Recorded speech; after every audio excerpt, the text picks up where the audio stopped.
Dead bodies litter the streets, their skin burned and lesioned, their lips crusted with dry vomit, their eyes milky and white. This isn't the aftermath of a fight. It's the aftermath of a massacre. Nobody here stood a chance against the monster they died fighting. And the monster isn't done. An unnatural shadow moves between the houses, skittering on pointed legs like death itself in the night. Perhaps what the Elder said was true. Only an even more dangerous monster could stop a monster such as this. The survivors all converge in one building, shaking with fear and following the single instruction the Elder gave them: keep your eyes closed at all costs. And to think, the village was so peaceful until the demon arrived. It is a small, picturesque place nestled in the lush mountains of Chile, hundreds of years before the world became the connected whole it is today. It is a world where that which exists beyond your borders ought not to exist at all. The people there live quiet and simple lives, herding goats and alpacas, growing crops in the hills, tanning, dyeing, and weaving. They are hardy people, acclimated to the often rough and unforgiving life on the slopes. Like most in their time, the people here are ruled by superstition, a firm belief in the existence of gods and monsters beyond the veil. Some would scoff at their faith, call them primitive. But the reality is, an open mind will often catch more truth than a closed one, because we all know the truth. There are indeed monsters out there, haunting the dark. Always have been, always will be. The main difference is that now we have an organization on our side, a group prepared to die in that dark so we can live in the light. The people of back then weren't so lucky. They were forced to confront the gaping jaws and burning eyes of the unknown with no aid. The same eyes that would soon be turning to the innocent people of this rural, isolated Chilean village. It all began with a missing teenager. The boy was out hunting for game in the forest when his parents realized it had been hours since they'd seen him. As the shadows grow longer and the sky begins to darken, a rescue party forms and ventures out into the wilderness to search for him. Armed with clubs, bows, and arrows, the mountains can be a treacherous place between the harsh terrain and the many dangerous predators who hunt out there too. Little do they know, the boy they are searching for has fallen prey to a new type of predator, one that none of the villagers has ever encountered before. It's another few hours before they find him. One of the men in the search party remarks that the boy seemed to have gone far further than he should when hunting. Another replies that perhaps he didn't venture out here at all. Maybe he was dragged. No one honors that with an answer. They keep their heads down and keep searching. The possibility is too frightening to truly consider. If a dangerous creature has made its home in the forests surrounding the village, then all of them are in trouble. Not long after that, they find the missing teenager, injured and unconscious. He looks pale and sickly, with 3 ragged claw marks cut into his chest. The silent thought passes between them. What animal has 3 claws? No animal that they know of. But now is not the time to think of that. They need to wrap the injured boy in blankets before he freezes to death out here or succumbs to his injuries. First, they need to ensure that he survives this. Then, they need to find out what did this to him. Soon, the boy is lying in the home of the town's medicine man, a rudimentary scientific figure with a wide knowledge of herbs and plant-based medicine. But he cannot diagnose the sickness that the boy seems to be experiencing. He has nausea, dizziness, a rattling cough that sometimes produces blood, and his skin is taking an odd, unnatural hue. This can't be the result of his injury, the medicine man concludes. The wounds are actually relatively shallow. This malady must have another source. The villagers pray for the boy and leave offerings and sacrifices at their altars for his recovery. But it does no good. Later that same night, he splutters blood and passes away. His dying words, heard only by the medicine man, is that there is a monster in the forest, and the most frightening thing of all is that he's right. Over the next few days, it gets worse. Far, far worse. The same mysterious affliction that killed the teenage boy starts to spread across the village, infecting the vulnerable and infirm with deathly sickness. Livestock begins to go missing, or are found dead when the sun rises, cleaved with the same 3 deadly razor-sharp claw marks. And if this wasn't all horrific enough, soon the crops begin to die off, as though the same sickness that's hurting the people and the animals is doing the same for them. It's impossible to ignore the reality of the situation now. There is a demon in their midst, and if they don't kill it, it will kill all of them. The town holds a meeting in their square, where it quickly becomes apparent how drastically the town's numbers have dwindled. They are a shadow of their former glory. Some men suggest forming a hunting party to rampage through the forest, find this monster, and kill it. Others wisely bring up that this might leave the village's women and children undefended. What if the creature were to attack while they were all in the forest? It would mean certain doom. Frightened discourse soon gives way to a heated argument. People can become violent when they're afraid, and when the thing causing their fear is nowhere to be seen, that violence is inevitably channeled toward one another. However, before things can get out of hand, the brewing calamity is quickly ended by the sound of 3 firm taps against the ground. They all turn and see the village elder, an old blind man who uses a gnarled walking cane. The crowd falls silent. This man commands ultimate respect among the villagers, and for many, his presence has an immediate calming effect. Perhaps he would finally have a solution to this problem. "There is a way," he says with a slow, rattling voice. "What is the way, Elder?" asks a younger villager. "An ancient guardian spirit that lives in the mountains. I can bring it here, and it may be able to help us. But there is one condition, one rule, which must be followed at the cost of all others. None of you may gaze upon this spirit. You must keep your eyes closed. If you see it, a horror far worse than the ones we've experienced here will fall upon this village." With the approval of the rest of the village, the elder makes a rough pilgrimage up into the mountains, made even rougher by his age and infirmity. But the safety of his village is at stake, and there is nothing he won't sacrifice to see that its existence will be maintained. The only thing he carries, other than his walking stick, is a length of rope. Soon he reaches the mouth of a cave, an ancient cavern cut deep into the flesh of the mountain. He enters. As a blind man, the darkness means nothing to him. The cave is silent at first, but soon he hears something. A quiet, pitiful weeping. That is how he knows he's close to the legendary guardian spirit. The old man has never seen this supposed spirit, but if he did, he would know that it is a long, pale humanoid with grasping hands and a terrible face. He knows the beast is capable of great violence, but he also knows that the beast is not evil, for it takes no pleasure in that violence. The elder's knowledge of the guardian spirit in the cave had been passed down for generations in his family. He had been told throughout his childhood about how the guardian spirit defended their village in dangerous and desperate times. When bands of raiders had invaded almost a century ago, the guardian spirit destroyed them. When beasts emerged from the woods, the fear of the guardian spirit warded them off. And here and now, the elder is certain that the guardian spirit would be able to defeat the demon terrorizing them. He takes the rope and ties it around the weeping monster's neck, forming a makeshift leash. He spoke a soothing incantation and exhaled. "It's time for you to serve us once again, Great Spirit," he said. And so begins the treacherous journey back down the side of the mountain. But in his absence, back at the village, the situation is deteriorating. Hours have passed, and night is about to fall. The demon only attacks at night when they're most vulnerable. Fear has already poisoned the hearts of many of the village's men. They sequester most of the remaining population away in the village's largest home and arm themselves. They have no faith in the elder's mystic solution. They will find this abomination and kill it themselves. There is no other way. But as they gather in the village square and prepare to lead an assault on the forest, they never would have expected the monster they're hunting to come to them. And in an almighty flash, it appears in front of them. It's even more horrible than they'd ever imagined.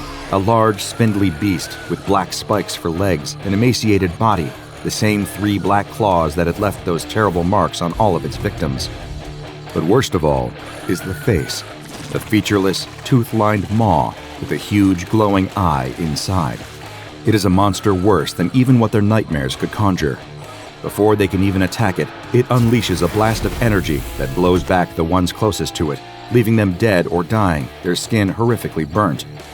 Those further back run in to attack the monster, screaming with a fury that they hope will hide their terror. But the monster is far faster than them. It whips out its claws and slashes at them, hitting each one with a deadly kill strike. They aren't able to land a single hit on the beast. As the bodies hit the floor, some try to run, but it's already too late. One person attempting to run suddenly feels a pain in his chest. He freezes in place, and then is simply sucked into himself, screaming, crumpling away, and disappearing entirely. While the language to understand how this man died would not be developed for centuries, we today would be able to say that the monster, today known as SCP-001, the prototype, created a singularity within the man's body, absorbing him into himself. The people cowering inside can hear the screams and the terrible sounds of their fellow villagers, their friends, sometimes even their families, being massacred outside. They believe in the Elder and follow his teachings despite their fear. They keep their eyes forced closed. Some of their strongest men have gone out there to face the monster and had been slain. There is truly nothing they can do except wait and hope. Outside, the creature, the demon that had been the ruin of their village, is the only thing still alive. The many bodies of those slaughtered lay twisted on the ground around it. Then, it begins to hunt. It wants to find the others. It gurgles and chitters, its legs making a tack-tack-tack sound on the ground beneath its sharpened points. The surviving villagers do all they can to remain silent as they hear it getting closer. Death itself draws near. Then, someone and something else enter the village. The demon hears them arrive and skitters over to investigate. The Elder has arrived. He knows what happened. He can hear the demon. He can smell the burning flesh of the dead. And he has brought another monster on the end of a rope. A guardian spirit, a thing that, centuries later, would become to be known as SCP-096, the Shy Guy. And the demon had made the terrible mistake of looking at its face.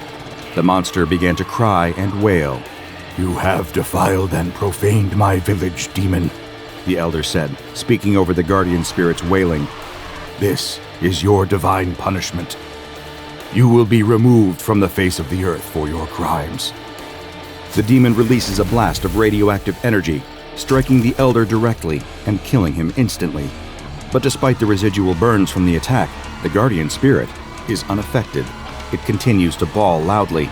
Then, with the fury and speed of a bullet train, it roars and gallops towards the demon, its clawed hands extended.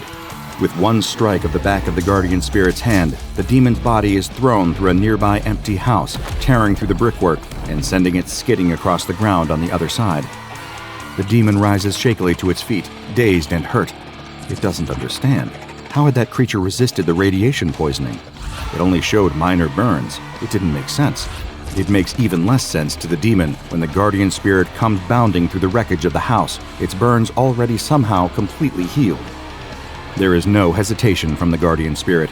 It leaps towards the demon, and the demon only narrowly dodges the spirit's grasp. It rakes its claws along the spirit's back as it glides past, leaving another 3 distinctive scars. But by the time the creature lands on all 4 spindly limbs, the wounds are already seamlessly healing. This is nothing like fighting a mere human being. Perhaps the Elder was right.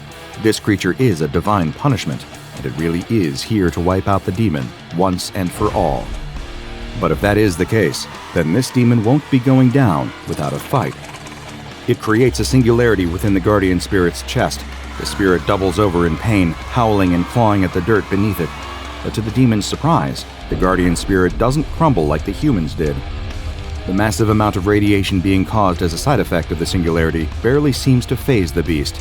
The demon strains to increase the power of the singularity within the guardian spirit, but other than causing it to wail and bellow louder, it seems to have no meaningful effect. The demon, on some level, thinks it's as if the creature is held together by an invincible skeleton. No matter what it does, it only seems to be able to leave superficial damage. The monster is unbreakable. The guardian spirit flails and lunges, breaking the demon's concentration and causing the singularity to collapse. Taking advantage of the sudden respite, the guardian strikes the demon on its disgusting, bulbous head, causing it to stumble backwards, dizzied. The demon steadies itself and gives a defensive screech, but the guardian spirit ignores it. Instead, it leaps onto the demon and grabs it. Shocked by the sudden ferocity of its attacker, the demon clawed at the guardian spirit's face, wounding it but not deterring it. The guardian spirit has a grip that would put iron to shame, and despite trying to wriggle free, the demon couldn't seem to escape. As the guardian spirit roars and stretches open its jaws, the demon activates its emergency escape feature. It creates another miniature singularity around itself, a wormhole. and vanishes. The demon reappears in the woods, feeling, for the first time in its wretched existence, a pang of mortal fear. At least it was able to escape back into the woods, where it could steal away into the night and fight again another day. It understands its enemy now. It could figure out weaknesses. It could plan, strategize. But its thoughts are interrupted by a familiar, horrific wailing. Shocked, the demon looks up. It sees the guardian spirit bounding towards it across the forest, barging through trees and splintering them into wood chips. How?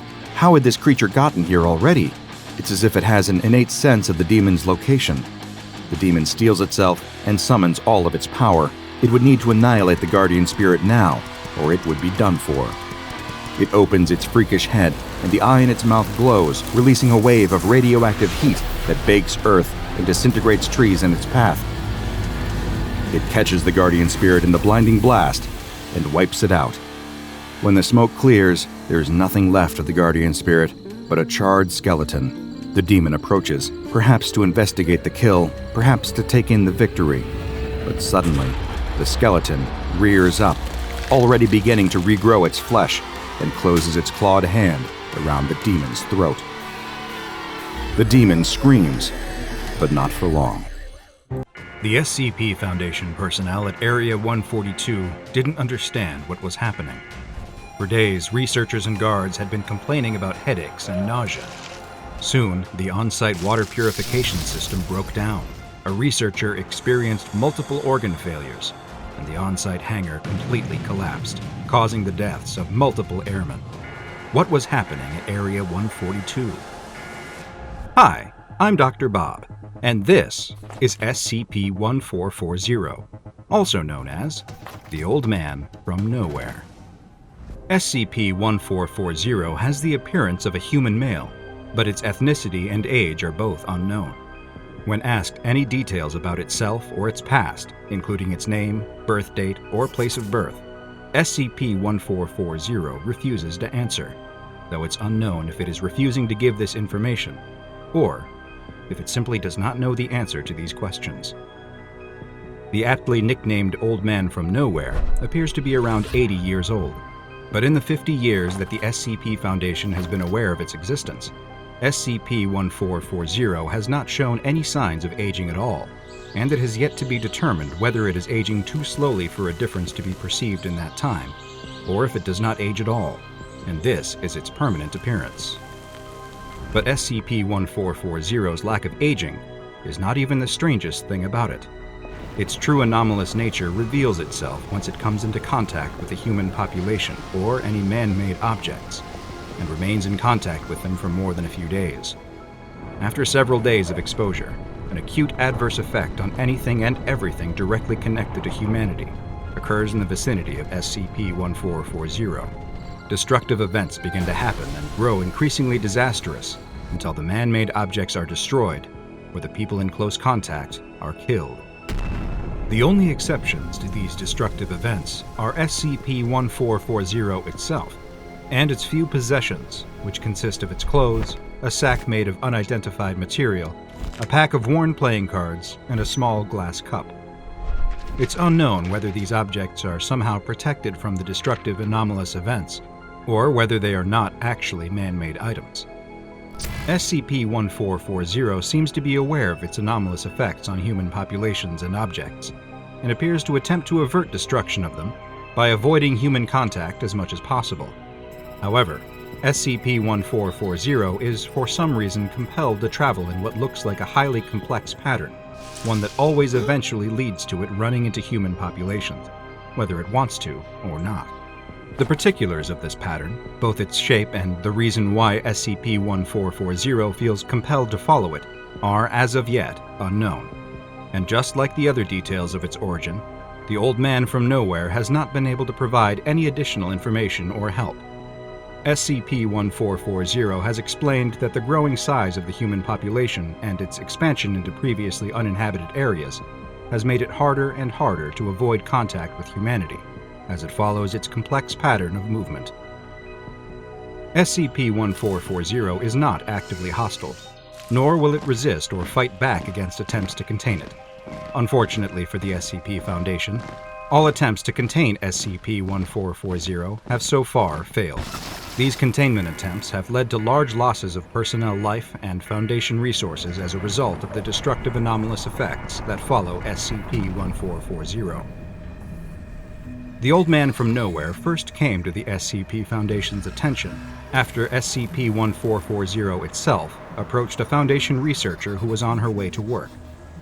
SCP-1440 somehow knew that this researcher worked for the Foundation and requested her assistance. When the researcher asked what kind of assistance it was looking for, it replied that it hoped the Foundation would be able to destroy it. It was brought to an SCP Foundation site for further questioning and study, which is where the destructive anomalous effects were first witnessed. The entire site was destroyed, killing multiple site personnel, as well as causing the destruction of 6 safe and Euclid-level SCP objects. So far, all other attempts to contain SCP-1440 have resulted in similar destructive events. SCP-1440 doesn't resist the SCP Foundation's attempts to contain it. During a 4th such attempt by the Foundation, SCP-1440 was brought to Area 142.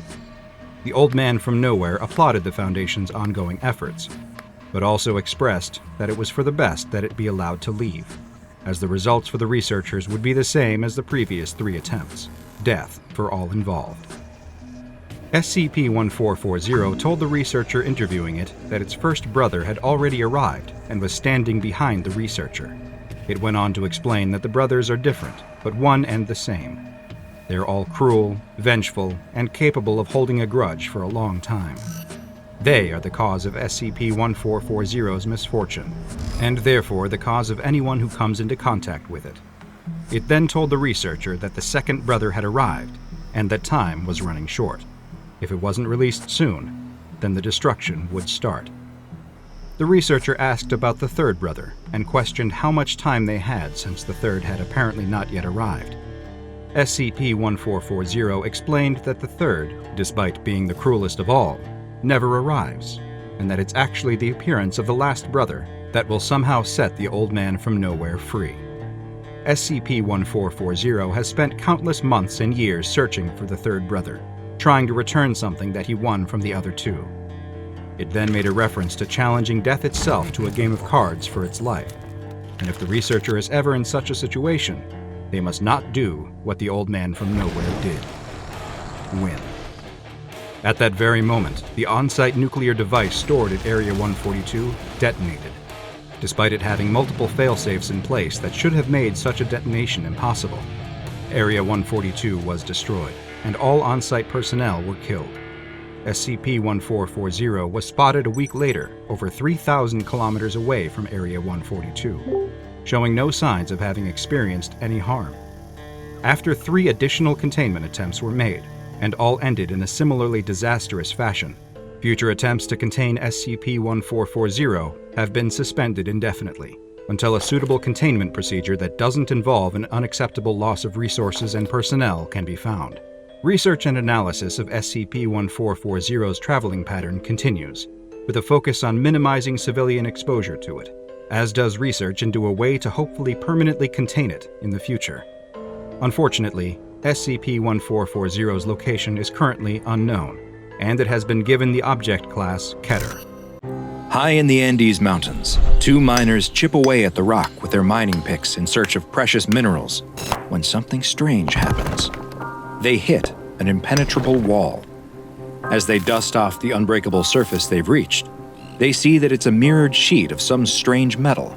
They start to break away the rock around it, revealing more and more of the shiny metallic surface, until it suddenly disappears as if by magic.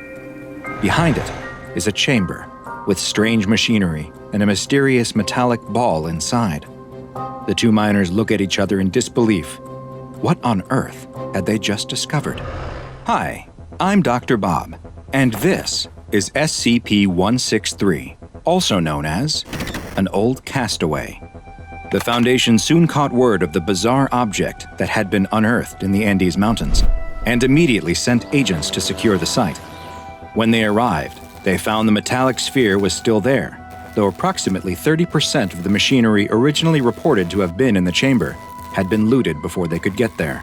Based on analysis of the rock strata in which it was found, the chamber appeared to be many, many years old, and tests on the minerals present showed signs of a shock wave, indicating that whatever this was, it had crash-landed into the mountains.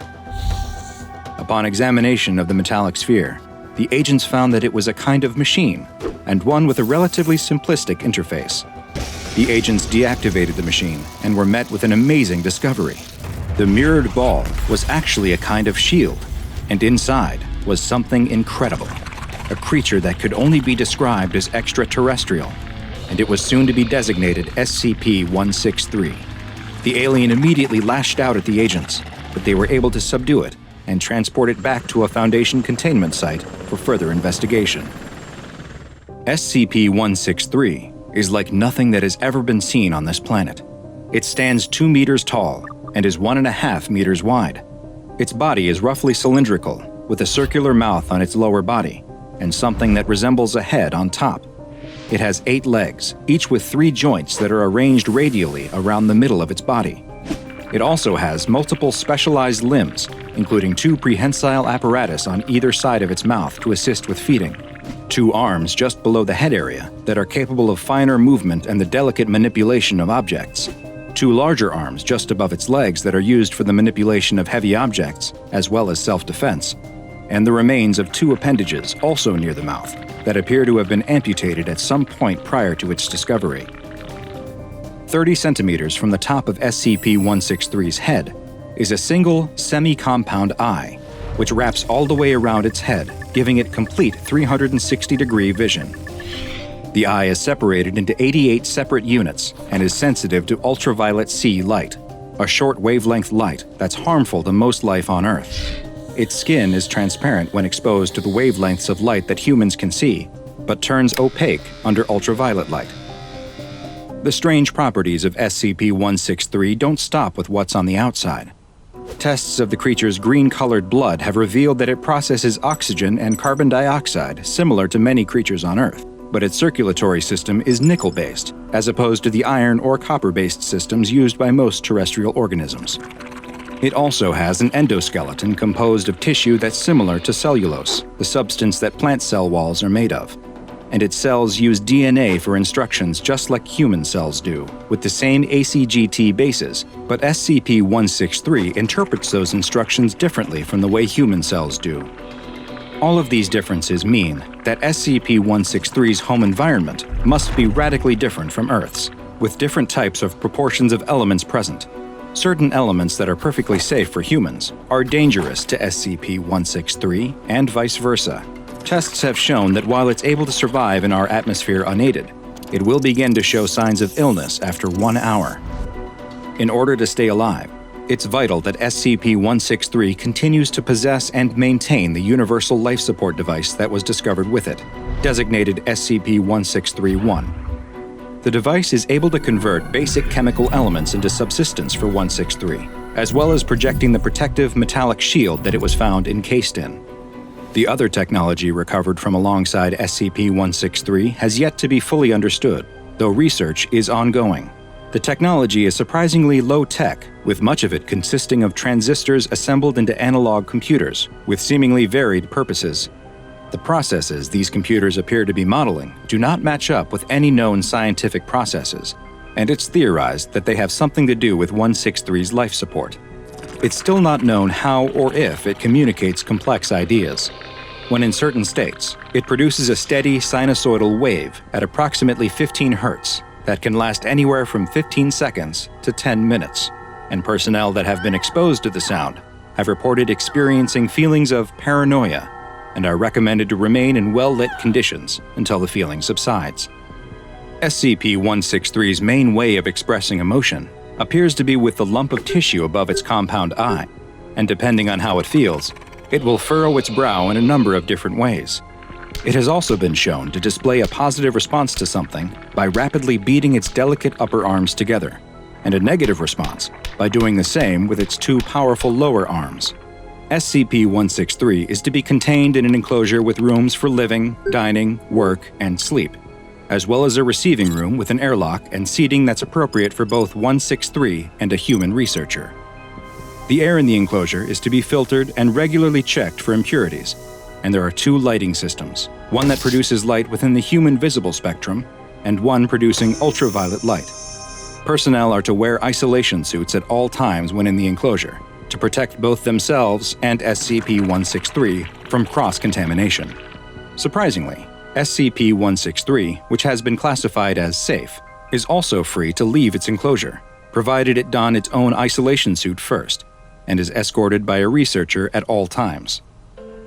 A number of experiments have been performed in an attempt to communicate with SCP-163, as well as determine its level of intelligence.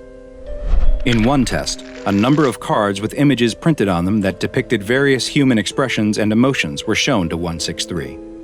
It did not appear to recognize any of them, but it did hold the 18th image shown up over the presiding researcher's faceplate. In another, it was given a test to see whether it was capable of selflessness and would offer help if given the chance. A researcher brought 2 wooden blocks and a box into 163's enclosure. The researcher opened the box and placed 1 block inside before closing the box. The researcher then tried to place the other block inside the box, acting as if they were struggling and couldn't figure out why the block wouldn't go inside the closed box. After watching for 10 seconds, SCP-163 assisted the researcher and opened the box, a result consistent with how human children behave when given the same test. But the most unexpected result of all came when a researcher brought a canvas, brushes, and a selection of ultraviolet-colored paints to 163's enclosure. 163 immediately began painting after being shown how, and soon produced a painting of an alien landscape with never-before-seen plants and animals.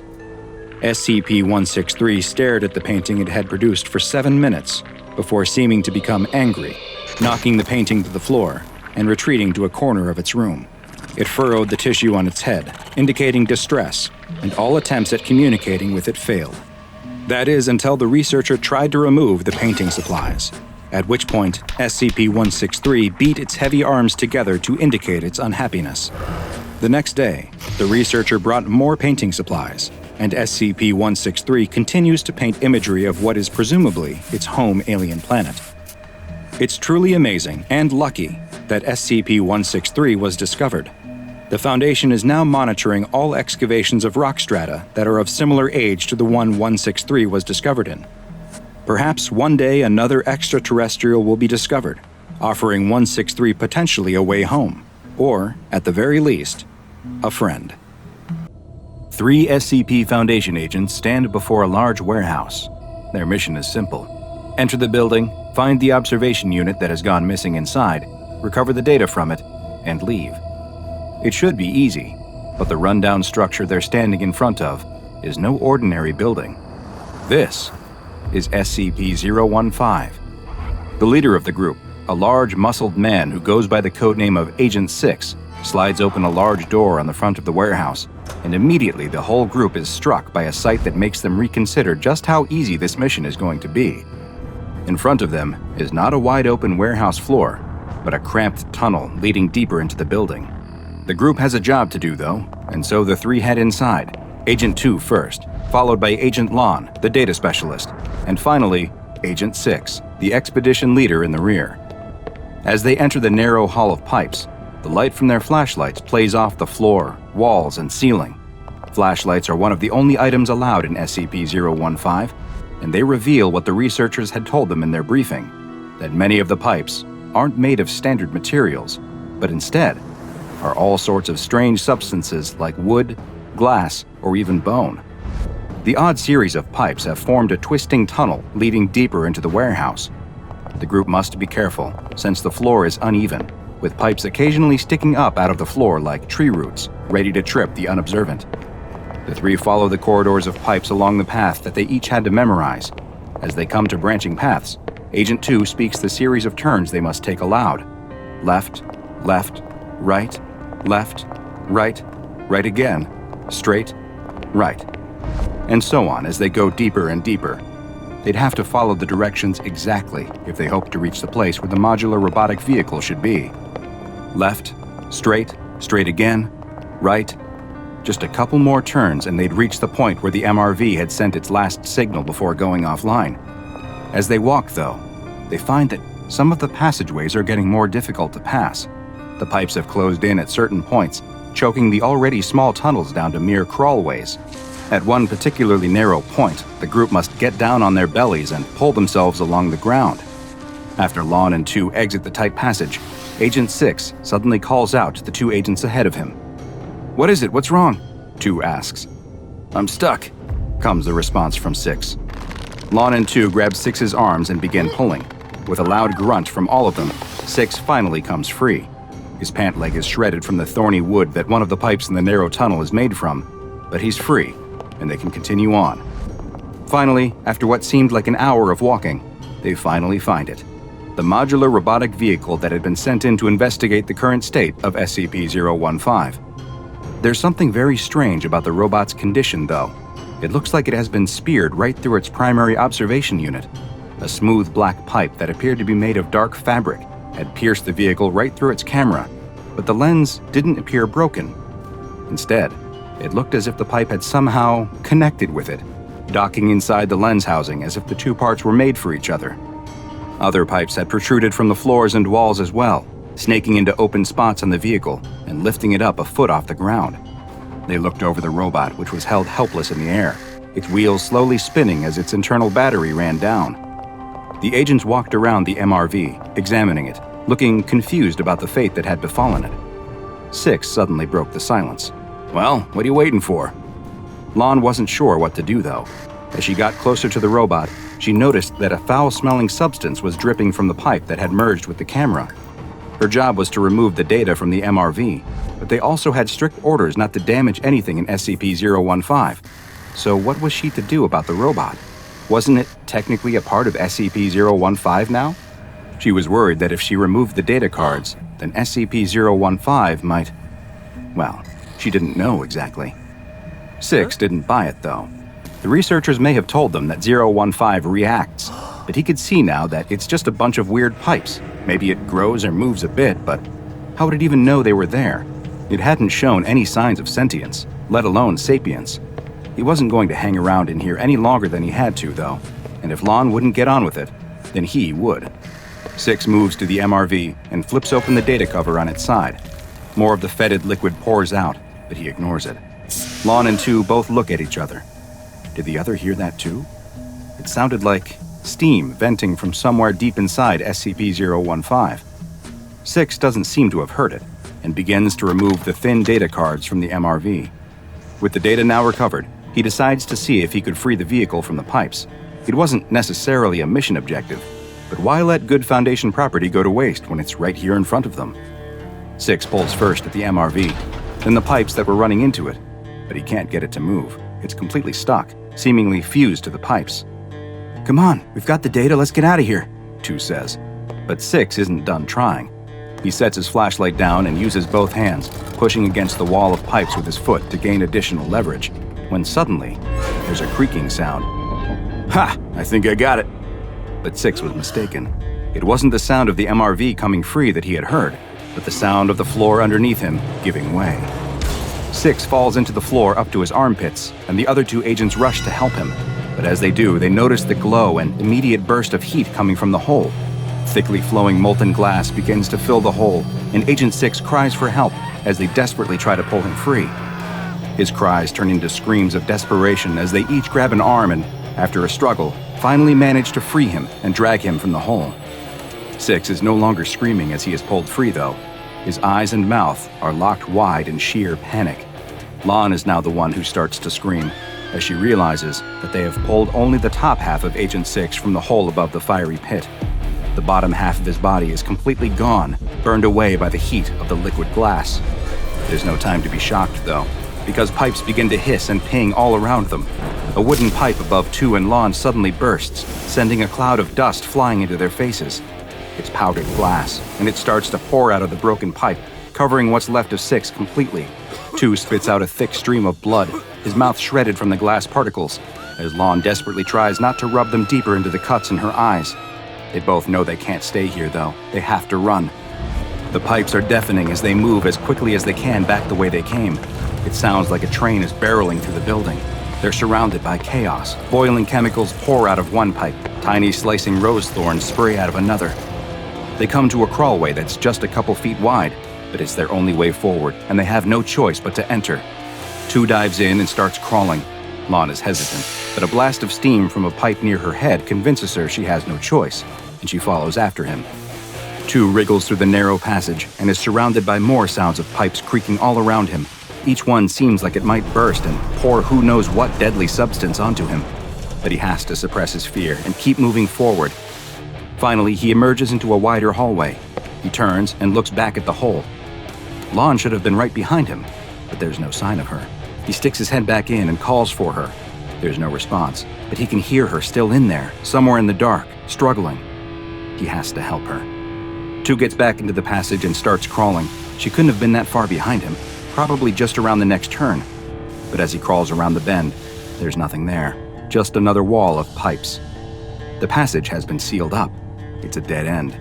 He presses his ear to the wall and can hear Lon screaming on the other side. He hits his flashlight against the pipes in anger. The pipe shakes for a moment, then bursts, spraying out a black liquid that covers his hand. It's some kind of corrosive acid, and he screams as it burns through his gloves to the flesh beneath. He quickly crawls backwards out of the narrow tunnel and emerges back out into the wider passage. Chu cradles his hand, trying not to look at the exposed bone.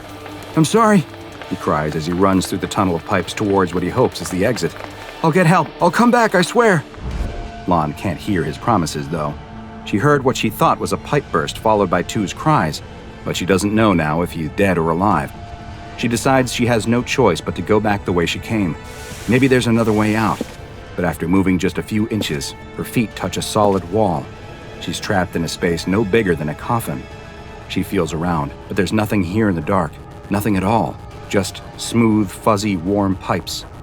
No, wait. There is something. A gap in the ceiling. But it's just the open end of another pipe. And now, there's something dripping out of it. Droplets of whatever the substance is land on her face, and then a full stream of liquid pours out onto her. She coughs as it gets into her mouth, but then realizes that it's sweet. It's honey? At least it wasn't molten glass or deadly acid. Maybe she could even survive for a time on the liquid until another expedition team came to rescue her. Her brief moment of hope is cut short when she realizes that the pipe isn't stopping and that she's already lying in an inch-deep pool of honey. Lon beats on the walls and ceiling as the honey continues to rise around her and screams for help. She tries to plug the pipe with her fingers, but it's no use. Nothing can stop more and more of it from pouring out. The honey continues to rise around her, and all she can do is scream and claw at the pipes that have created her tomb. She presses her lips to the ceiling in an attempt to gain one last breath before the honey completely fills the space. Her final choking gasps are sickly and sweet as the honey fills her lungs. Agent 2 keeps running through the tunnel of pipes. His hand no longer hurts, at least, either from the shock or from the fact that all the nerve endings had been burned away. The horrible sounds coming from the pipes seem to have stopped too. Maybe he really would make it out of this alive. Lon might have found another way out too. There's no telling how many routes through this maze of pipes exist. He would probably exit the building to find her outside waiting for him. Poor Agent 6, though. He never had a chance after opening that cover on the MRV. His thoughts are abruptly interrupted, though, when his foot catches on an unseen pipe and he falls forward onto the floor. Or rather, he should have fallen on the floor. Instead, a pit opens up in the ground, leading to a steep, sloping floor of pipes. He screams and tries to stop himself, but the slick liquid covering everything makes it impossible for him to slow his descent, and he begins to slide down the pipes. His dimming flashlight shows what seemed to be an endless tunnel of pipes stretching down into the dark. The tube of pipes twisted this way and that, slamming him into the walls on either side, tumbling him head over feet. And the descent never seemed to end. He screamed until his voice went hoarse, then gave out entirely. He didn't have any way to mark the passage of time, other than when his flashlight finally started to flicker and then dim, before finally dying. He slid down the endless tunnel of pipes for what felt like days in the darkness, far deeper than they physically should have been able to go. When the friction of the pipes began to tear his skin away, it was almost welcome. At least there would finally be an end. Following the loss of the SCP-015 recovery team, the data on the modular robotic vehicle was deemed non-vital, and no further expeditions were authorized in order to try and recover it. SCP-015 is a mass of pipes, vents, boilers, and other various plumbing apparatuses that have completely filled an otherwise nondescript warehouse located in a major American city. Anytime the warehouse is not being directly observed, the pipes will begin to grow, filling nearly all of the available space in the building, but also trying to connect to other nearby structures through the sewer and other subterranean infrastructure systems. The current best estimate of Foundation researchers is that the building contains over 190 kilometers of pipes, which range from just 2.5 centimeters to over 1 meter in diameter. While some of these pipes will look new, others have the appearance of being rusted or damaged, with many showing signs of leaking. The pipes are made of a strange assortment of materials as well, including bone, wood, steel, pressed ash, human flesh, glass, and granite. Oddly, no pipes composed of lead, PVC plastic, copper, or any other material one would normally expect to be used for the production of pipes have been found. But by far the strangest anomalous quality of SCP-015 is that it appears to react to aggressors. Should the building detect that the personnel inside of it are carrying tools, or if they make any attempt to either damage or repair any of its pipes, they will trigger an immediate reaction. Pipes near the offending subject will often burst, spraying them with a variety of liquids that have included oil, mercury, rats, a species of insect not yet identified, ground glass, seawater, entrails, and molten iron. More and more pipes will continue to burst around the subject until they either retreat from SCP-015 or are killed. SCP-015 was discovered by the Foundation after reports that pipes emanating from a warehouse had mysteriously started to connect to multiple other nearby structures, with no obvious answer for how or why they had suddenly begun emerging from the structure. The pipes were eventually able to be cut back and are now solely within the warehouse once again, but the human cost of containing SCP-015 has been high, and so far, 11 SCP personnel have been killed in their interactions with the anomaly, and an additional 20 are still missing. All of the missing are presumed to also be dead, though there have been reports of banging and screaming coming from within the building that may indicate they are still alive in some form. SCP-015 has been classified as Euclid, and because the building itself is impossible to move, it has been effectively contained on site. The Foundation maintains a gap of at least 2 meters around the warehouse, and no structures are allowed to be built that make contact with the building's outer walls. Should any protrusions from SCP-015 be detected, the pipes are to be immediately capped and sealed. Internal exploration of SCP-015 is permitted with approval from senior staff, but following numerous losses within the site, expedition teams must consist of 3 members, all of whom are equipped with safety lines and GPS tracking. The teams are not allowed to bring any hand or power tools within the building, nor are they to attempt any repairs or maintenance of any kind while inside. There's no need to enforce these rules, though, seeing as SCP-015 appears more than happy to terminate the offenders itself. The SCP Foundation contains many anomalous locations, though SCP-015 may just be one of the strangest. You're on your way home from work after having just finished working a double shift. It's late, and the interstate is completely abandoned. No cars visible either in front or behind you. It's only about a 20-minute drive, but you know you're going to struggle to stay awake, even in this old beater that shakes and rattles as it travels down the long, straight road. The rattling causes a piece of tape to fall off of the gauge cluster, revealing a lit check engine light beneath. You grab the tape and put it back over the light, covering it once again. There, good as new. You turn on the radio, and it comes to life for just a moment before dying. You slap the radio and it blinks to life for just a second before dying again. You're about to slap it again when you notice lights in your rearview mirror. And more than just a pair of headlights. It's a whole wall of lights. They're getting closer, and quickly too. Before you know it, they look like they're barreling down on you. But then, they suddenly go black, blinking out of existence. Did that trucker just turn off his lights, you think? You have no time to dwell on the thought, because the sound of an explosion suddenly causes you to scream in fright. It sounds like lightning has struck just inches from your car. The inside of your car suddenly lights up with fire and smoke. Has your engine exploded? What's going on? No, it's not coming from you, it's coming from next to you. You don't know where it appeared from, but next to your car is now a massive semi. At least, you think it was a semi. The smoke is so thick it makes you cough, and you quickly can't see. You lose control of the car and slam on the brakes, but you can feel yourself going off the road. As the smoke finally clears up inside of your car, you can see the moon.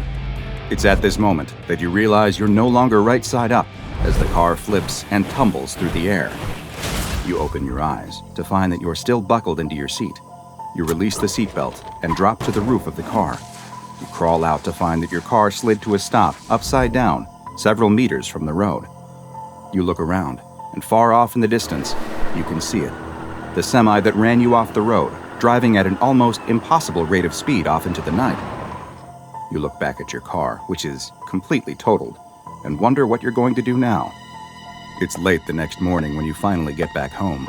The police did not seem to believe your story about the magically appearing semi-truck causing your single-car accident, but they did at least give you a ride back home after administering a sobriety test.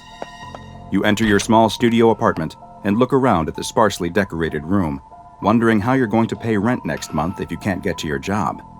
You go to the fridge and open the door, but there's nothing inside except for a carton of milk that's well past its expiration date. You open it and take a whiff, but this is too far gone even for your state of desperation. You close the fridge and lean on the door, trying to figure out what you're going to do. You're so deep in thought that you barely notice the mail being pushed through the slot in your door. You decide to go pick it up, even though you know it will only be bad news. And you were right. Bills, bills, and more bills. First, second, and final notices. You wonder if you've ever had a piece of good news show up through that slot in your door. What's this, though? The last piece of mail is a battered and folded envelope that looks like it's been used and repurposed many times. It feels thick and heavy, but there's no information on it at all. It's completely blank. You open the envelope, and your eyes light up. Inside is money. It's a stack of crinkled old bills, different denominations, all in a random order, but there's a lot of them. There must be over $1,000 here. And there's something else, too. A note. You unfold the creased and dirty piece of paper to see a simple message that looks like it was hastily written in black crayon. All the note says is, "Sorry about last night. Hope this helps, compadre." You flip the note over and look in the envelope again, but there's nothing else other than the wad of cash. The apology note may have been unsigned, but you weren't the first to receive something like it, and you would be far from the last. The SCP Foundation, though, knows exactly who sent it. This was a message from SCP-3899, also known as the Night Hauler. SCP-3899 is a black Peterbilt 379 semi-trailer truck with an attached trailer, but as you no doubt have determined, this is no ordinary truck. SCP-3899 has the anomalous effect of appearing seemingly at random upon stretches of highway within the continental United States, and usually at a considerable distance away from any other motorists. The truck will manifest already in motion, traveling within roughly 3 kilometers per hour of the posted speed limit, but it will not stay at this speed. Once SCP-3899 has appeared, it will almost immediately begin accelerating, and the speeds it can reach are truly staggering. Despite appearing to be a normal truck, SCP-3899 is able to reach impossibly fast speeds, and it's been observed traveling at over 420 kilometers per hour, or 267 miles per hour. As SCP-3899 flies down the road, it will attempt to avoid other vehicles and roadside objects, and has even been shown the ability to displace itself across short distances, which it seems to mostly do in order to avoid collisions with vehicles. SCP-3899 will disappear and then immediately appear somewhere else, though always within 300 meters of its last location. This reappearance will be accompanied by a thick cloud of dense, black smoke that lab tests have revealed to consist of a mixture of diesel fuel combustion byproducts, volcanic ash, and trace amounts of unidentified human blood. The anomalous truck will only appear at night and will demanifest completely once it encounters direct sunlight, or if it causes an automotive accident, which it has done plenty of times. In one particular incident, undercover SCP Foundation agents working within the Virginia State Department of Transportation became aware of reports of a large black truck appearing on a particular stretch of interstate that had caused multiple accidents. They were able to track down and locate one of the victims of these incidents, a woman named Martha Lewis, who they soon brought in for questioning under the guise of it being a police investigation. The agents questioned Martha on her experience, and she explained her own interaction with the black semi. She said, "It's all still clear in my head. I'm driving down I-64 on my way home and the sun had just gone down. There's no other cars and I'm about to take my exit when out of nowhere this huge truck just appears right next to me. There's a bunch of smoke, like it was on fire or something, and the sound was like a bolt of lightning had just struck right next to me. It all happened so fast. All the smoke clouded my windshield, and before I could really process what was happening, I was plowing right through a concrete divider and into some trees. I think I passed out. When I came to, there were paramedics and cops. They took me to the hospital. The agents asked if anything happened after that, and she said there was one other odd thing. When she left the hospital and went home, there was a letter waiting for her, but it didn't have a return address. Inside was a large amount of U.S. currency in a random assortment of denominations, with many of the bills appearing wrinkled and worn. There was a note in the envelope too, which read, "I'm sorry, didn't mean no harm. For the damages, get y'all a new rig and drive on." Later Foundation analysis of the document revealed that the note was written with a piece of charcoal on non-anomalous notebook paper. Now you're probably asking yourself the same question that the SCP researchers had. Just who is the driver of SCP-3899 that apparently wrote this odd note and also paid for the damages they caused? The operator of the truck, which has been designated as SCP-3899-1, is a very mysterious figure. Observers who have been able to get a brief glimpse inside of the truck as it moves past them at a rapid speed have described the driver as looking only like a silhouette of a slightly overweight male wearing the type of headwear that is typically referred to as a trucker hat. Some reports have also alluded to the presence of what appears to be smoky, tentacle-like appendages within the cab, though all further efforts to determine the exact physical characteristics of 3899-1 have failed, as the truck has proved resistant to any kind of outside scanning equipment. Most of what is known about the driver has come in the form of direct communication, though not in the form of interviews or any other sort of face-to-face interaction.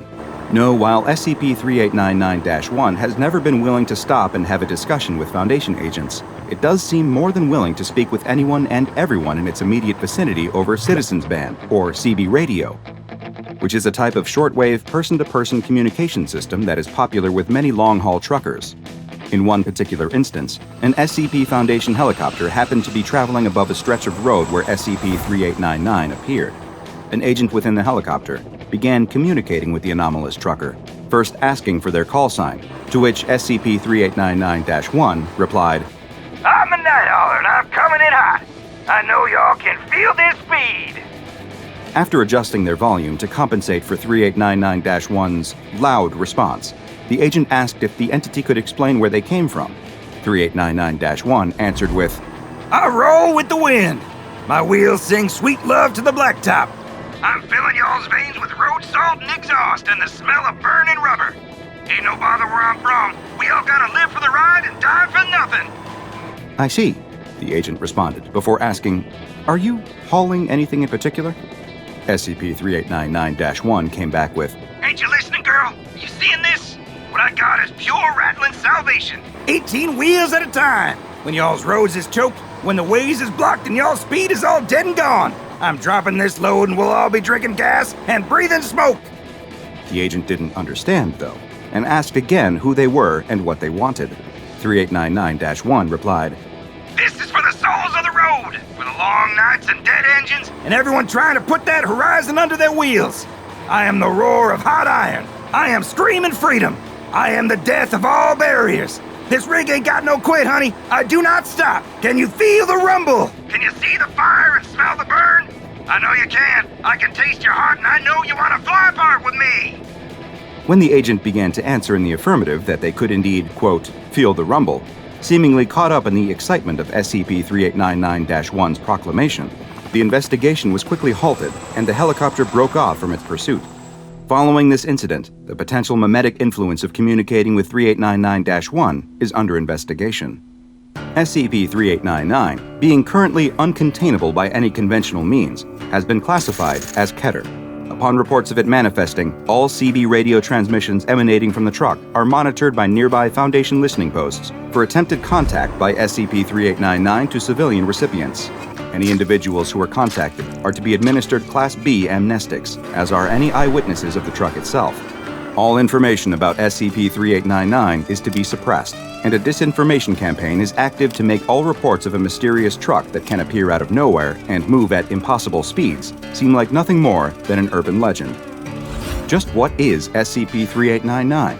Is the driver some sort of anomalous ghost, or perhaps an old Eldritch god, a manifestation of freedom and perpetual motion given physical form as a diesel-powered behemoth on the highway? Perhaps the answer to that question is up to you.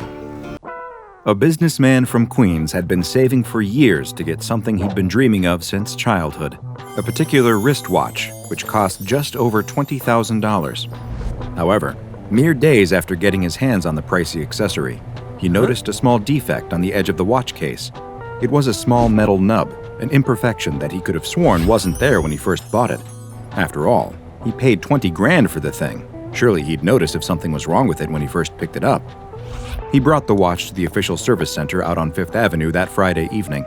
They'd check the watch out and have it back to him by Monday, good as new. You don't buy a watch like this if you expect anything less than the very best. The businessman's watch was stored in a secure vault with several hundred others as it awaited repair from a highly trained technician. What happened next would be considered unbelievable if it hadn't all been caught on the security camera. The first watch began to mutate over the next 18 hours. It shattered into a twisted mass of glass and metal cogs, its hands shooting out in every direction, as 4 legs and a metal eye grew out of the resulting mass. This spider-like creature then skittered across every single other watch in the storage vault, and within another 18 hours, they mutated too, until the room was positively alive with tiny metal creatures. Meanwhile, over at Site 19, a guard began to notice that his standard-issue Foundation handgun was unusually uncomfortable to hold. Perhaps he was developing a nerve issue or carpal tunnel syndrome. It's not that uncommon in the profession. But no, it was actually the strange metal nub forming on his pistol's grip. He had no idea that, inside the gun, a bizarre transformation was beginning to take place. And within 3 days of the nub first appearing on the handgun, it underwent a remarkable metamorphosis. Much like the watches, the gun mutated, growing 4 legs and an eye, and began running through Site 19, causing chaos. The gun began firing with reckless abandon, sending bullets ricocheting off the walls and injuring Dr. Jack Bright and Dr. Sophia Light as they attempted to disable the rogue pistol. It was able to fire in a sustained fashion for over a solid minute before stopping to synthesize new bullets through unknown means. Eventually, the weapon was captured and subsequently destroyed for presenting an active danger to SCP Foundation personnel. Meanwhile, in an insurance provider's office building out in South Dakota, one of the many desk drones working their fingers to the bone typing up insurance claims barely noticed a small plastic nub forming on the side of their wireless keyboard. It remained this way for a relatively uneventful 6 days, before finally undergoing a complete transformation. It became a chaotic configuration of legs and keys, spelling out the words, "Ask, we will answer," on the top of its body. It wandered around the office, seemingly brushing up against as many other pieces of technology as it could. The astonished workers found that if you typed any complete sentence onto this mechanical creature's keys, it would be rendered inactive for around an hour, much to the relief of everyone who was there at the time. In New Mexico, a small child was about to be scarred for life when his brand new talking action figure developed a plastic nub on the nape of its neck. The child didn't really pay any mind to it. However, within 10 days of the nub's appearance, the toy took on a transformation that was impossible to ignore. The toy burst open, its head growing 4 legs and skittering away from its own broken body. When the little boy saw this, he called for his mother. When it began skittering towards him at surprising speed, he screamed and fled. The head, which had also somehow lost its eyes to an even more frightening effect, kept repeating, "Mom, there's something wrong with my toy," in the little boy's voice. If it wasn't for the Foundation amnestics that he and his mother would later receive, he likely would have been scarred for life by the anomalous experience. In Idaho, an old woman who lived alone noticed something strange going on with her television set. A lump of warped, bulbous plastic had started forming on the top. She decided to call a TV repairman, or perhaps her son, who didn't call her nearly enough, to come over and take a look at it. But as things often do in life, she let it slip her mind, and 2 weeks passed without her addressing it. This would prove to be a mistake. Not that any TV repairman really could have done anything to help. The TV sprouted 4 long, spider-like legs and a single eye. The screen perpetually showed shaky footage of an unmoving figure suspended midair in the middle of a blank, featureless room. This change from the usual programming disturbed the old woman greatly, even more so as the television began advancing towards her. Meanwhile, soldiers operating a tank stationed in Syria noticed a small metal welt on its chassis. Of course, given the natural wear and tear experienced by tanks on an active battlefield, none of them paid much mind to such a tiny defect. It continued like this for a month and a half, until tragedy finally struck in the most unexpected fashion. Much like the handgun over in Site 19, the tank grew legs and started firing in every direction, devastating nearby infrastructure and killing scores of people around it. It seemed not to discriminate or even really to aim. It fired in all directions with soldiers and civilians alike, and it took several groups of soldiers armed with anti-tank weaponry to finally put it down. No explanation was ever given for what happened that day. Most people just assumed that it was a tank operator who'd snapped under the intense pressures of war and gone berserk, but the truth would forever elude them. So what is the truth? Why has all this machinery, from innocent to disastrous, been taking on a mind of its own and causing chaos across the globe? Allow me to explain. These are just a few entries from the filing cabinet of incident reports belonging to SCP-658, a parasitic mechanical entity that's also known as the Botflies. SCP-658 instances are a unique species of highly reproductive anomalous creatures characterized by their 4 long, thin legs on the underside of their bodies and their single large mechanical eye somewhere on the upper body. They reproduce through contact with any man-made mechanical objects, though the exact means of parasitic infection are unclear. Simply making contact seems to be enough to turn an object into a breeding pod for a growing SCP-658 embryo, and gestation time is dependent on the size and complexity of the infected object. The embryo will present itself as a metal or plastic nub on the surface of the object, appearing to the untrained eye like some kind of minor production defect. This keeps the embryo safe as it develops, growing and absorbing the surrounding technology into its own biomechanical makeup. Incidentally, the name Botfly is a play on an equally unpleasant, non-anomalous parasitic insect, Latin name Ostridae, which implant their eggs into the living flesh of their victims, where they incubate, grow, and eventually burst out from the skin. The similarities in breeding patterns of non-anomalous botflies and SCP-658 are self-evident. These entities vary massively in size, from the diminutive stature of 5 mm squared to hundreds of meters.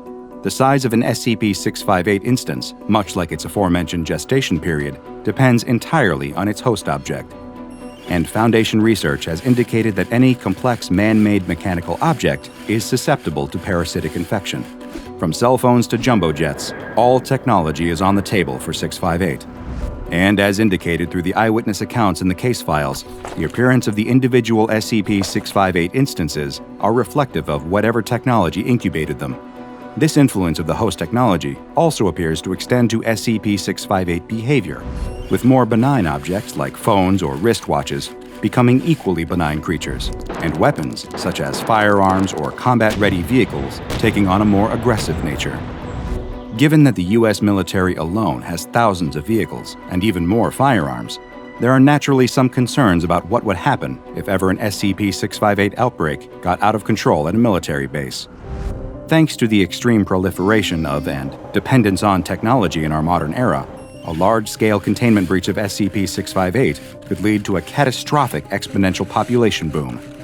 The SCP Foundation is keeping an extremely close eye on any signs of SCP-658 activity, especially in technologically advanced cities and other densely populated locations. Research has proven that these creatures are capable of manifesting adaptations that increase their reproductive ability even further. For example, during one test, it was proven that one SCP-658 instance was capable of impregnating another. The result was it transforming into a creature with 8 legs and 2 eyes that was capable of impregnating any objects they touched with 2 embryos, rather than the typical single embryo. While senior researchers deemed it unwise to see exactly how far these 658 interbreeding experiments could go, it stands to reason that it could also be subjected to an exponential increase. One hypermutated 658 instance could be capable of mass impregnating larger pieces of technology with hundreds, if not thousands, of embryos.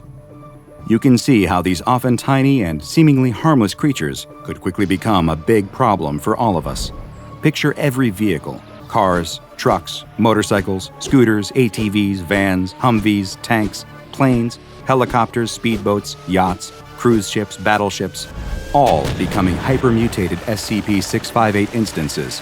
Then add every phone, every laptop, every computer, every tablet, every TV, every printer, every kitchen appliance, every gun, all being infected with SCP-658 embryos and joining the horde. Given how much all of us, including the SCP Foundation, rely on this technology and so much more in our work and daily lives, it's clear how the uncontrolled proliferation of SCP-658 would completely alter the world as we know it. It's a clear reminder of the importance of the SCP Foundation's work. The worst-case scenarios for even some of the more innocent-seeming SCPs can be startlingly bleak.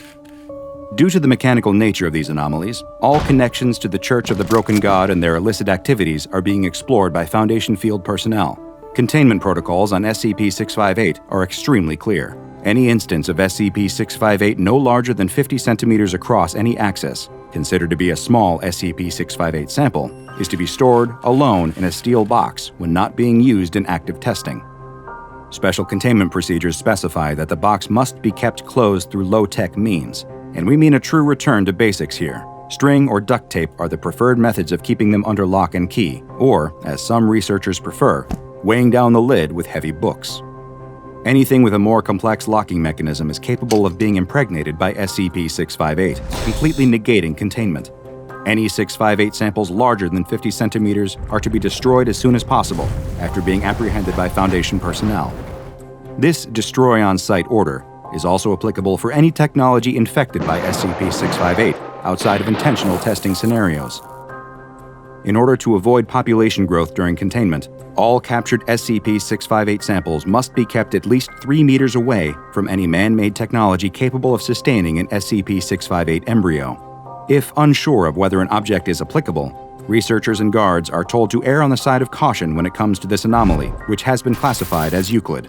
After all, when it comes to SCP-658, or really any SCPs, it's far better to be safe than sorry. It's day 9 of Joseph Mann's expedition into the extreme wilderness of Antarctica. He's been following the tracks of a mysterious creature, a massive, anomalous beast that has been spotted in the snowy wastes. As he follows the tracks, he sees something. It's his own tent, but he had been walking for days after leaving this camp. How was he back here after only a few hours? Time and distance were starting to feel off, like they were stretched out and folded over into knots. Maybe he was confused about the tracks. Maybe he hadn't been chasing after something, but following the tracks of something that had been chasing him. Maybe he was wrong about everything.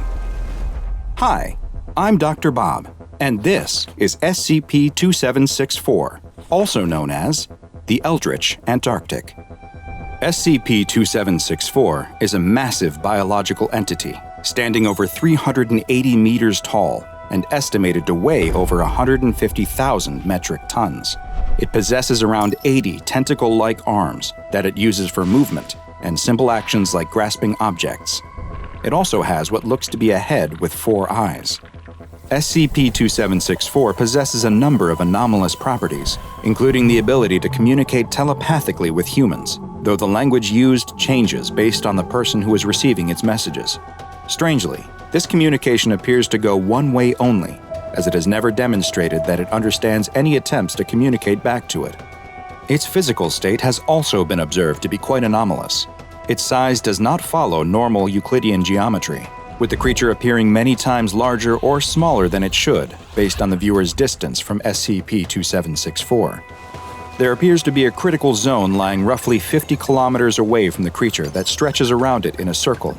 As you move away from the creature and approach this line, SCP-2764 actually appears to grow larger until the critical zone is passed, at which point it begins to shrink as you move farther and farther away. Its body has a number of other strange properties too.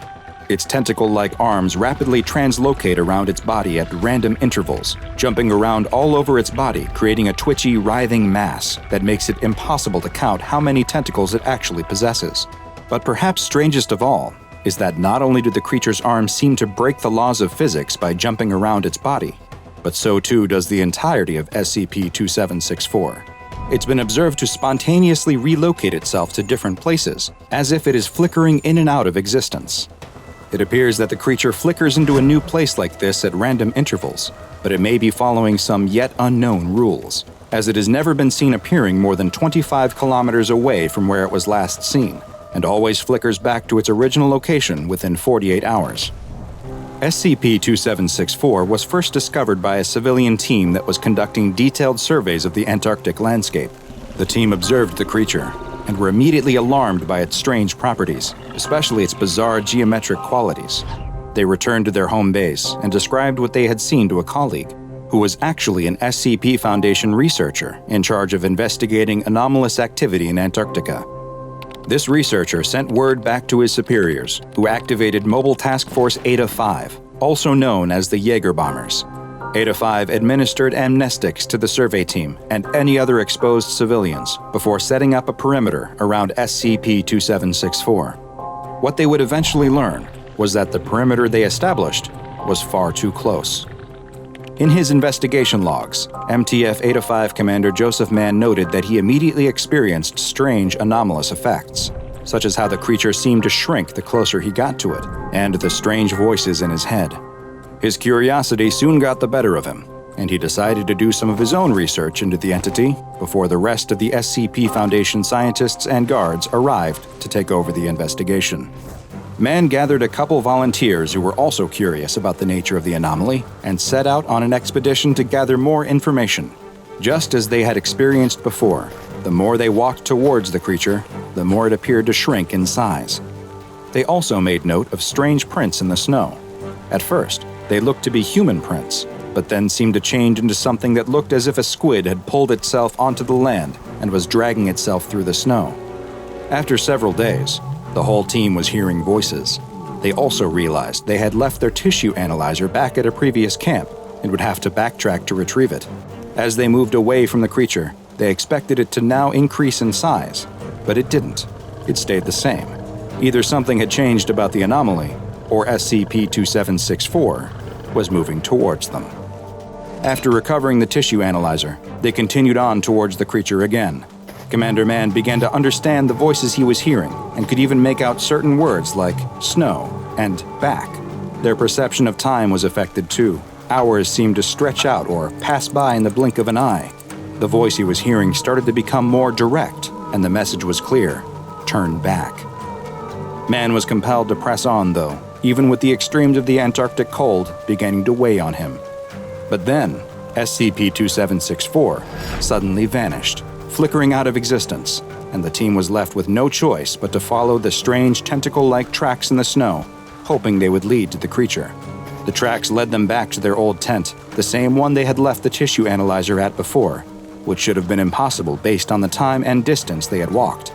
Just then, Commander Mann realized that he had been wrong. They were the ones who had been pursued. They hadn't been following the tracks forward, but backwards to where they had been. Even worse, he realized that his team had disappeared. He was completely alone. Commander Mann continued to trudge through the snow, walking without direction, when he spotted SCP-2764 again. It was circling him, trying to maintain its distance, but he raced towards the creature and sliced off a piece of its flesh for analysis.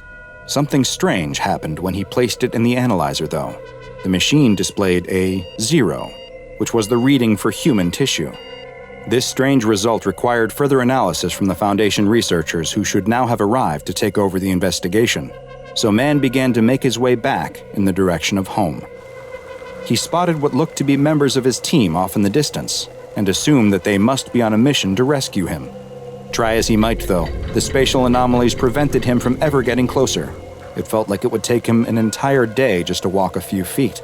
He assumed it must be the same for his rescuers, as he watched them off in the distance, seeming to never get closer. At one point, he could even see as they stopped and turned back, appearing to return to an old campsite. He couldn't understand what they were doing, but then they disappeared entirely, only to reappear much closer to him. Commander Mann, now sure that there was something terribly wrong happening, tried to approach the now single rescuer he could see to tell him to turn back, but before he could, the man rushed at him with a knife and cut a piece of his flesh from his back. It's at that point that Commander Mann finally started to understand. He hadn't been watching a rescue team come for him. He'd been watching himself. He had been walking towards the creature, and yet, at the same time, he had also always been the creature. Commander Mann was trapped in a time loop where he was doomed to transform into the monstrous SCP-2764 and then watch himself meet the same fate over and over again, forever. The voices he had been hearing telling him to turn back were his own, words of warning that he was doomed to always ignore. SCP-2764 has been classified as Keter and is currently located in a classified area of Antarctica. A 150-kilometer radius has been established around the object, which is to be monitored at all times by Mobile Task Force Eta 5. Any civilians that come within the 150-kilometer radius, either by accident or due to SCP-2764 flickering to a populated area, are to be administered Class A amnestics, and any civilians that may have knowledge of the event are to be administered Class B amnestics.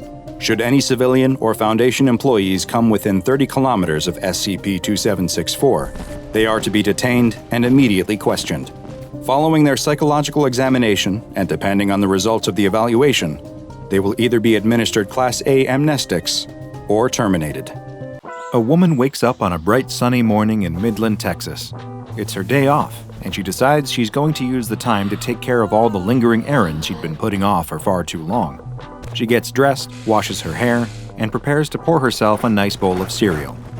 But when she opens the refrigerator, she finds there's no milk. She'll need to see to that immediately. She steps out of her front door and notices a paper on her doormat. She bends down to pick up the pamphlet, which advertises a new supermarket opening in town. And what do you know? There's a coupon for milk attached. What a stroke of good luck. The woman makes her way into town, eager to check out the new grocery store. She parks her car and approaches the building, when suddenly a stranger is standing right in front of her, carrying a plate of what appear to be free samples. He's dressed like a supermarket employee, but he's built like a soldier, complete with a military crew cut. He smiles and tells her that he actually works for a rival store, and points at a building across the street. He's positive that whatever she thinks she can get at this store, she can instead get at the one across the street for a lower cost and higher quality. She can't help but notice the almost unsettling desperation in the salesman's face. Something about his spiel makes her feel like she's in danger. She politely declines his offer, but he continues pitching deals and bargains at her as she makes her way into the safety of the new supermarket. The clean tiles below and the buzzing fluorescent lights above seem so familiar, yet also strangely alien to her. Something about this place is just wrong. But she needs the milk, so she walks down the aisles, deeper into the store. She hears strange noises and looks over her shoulder. Was the bread aisle always behind her? She could have sworn she just came out of the meat and fish section. Where did they even keep the milk in this place? Every so often, there's a strange noise somewhere in the store around her. It sounds almost like footsteps, but not quite. More like claws tapping on the tiles. Is she alone in here? Come to think of it, she can't quite remember seeing anyone else since she came in. There's something so profoundly off about this place, but she just can't put her finger on what. She takes a step forward, and suddenly the floor gives way beneath her. The tiles separate with the whir of mechanized gears as a trapdoor opens up. In an instant, she's tumbling down into darkness. As she falls, she can see the white light beaming in from above illuminate the edge of something metal and razor sharp. In the store above, the sound of a scream can be heard, and a soft squish of metal-piercing flesh, followed by the gurgle of blood, and then the trapdoor closes. A tinny voice over the PA system comes on and says, "Clean up on aisle 6?" The woman is never seen again after that. What superficially appears to be an independent supermarket in Midland, Texas, actually contains a number of strange and often deadly paranormal secrets, and that doesn't even stop it from being a successful and popular supermarket. But the weirdest part of all? It's all perfectly legal, thank you very much.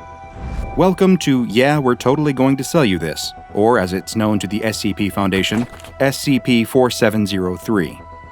The primary anomalous effects surrounding SCP-4703 affect not its customers, but the very legality of its own existence and operations.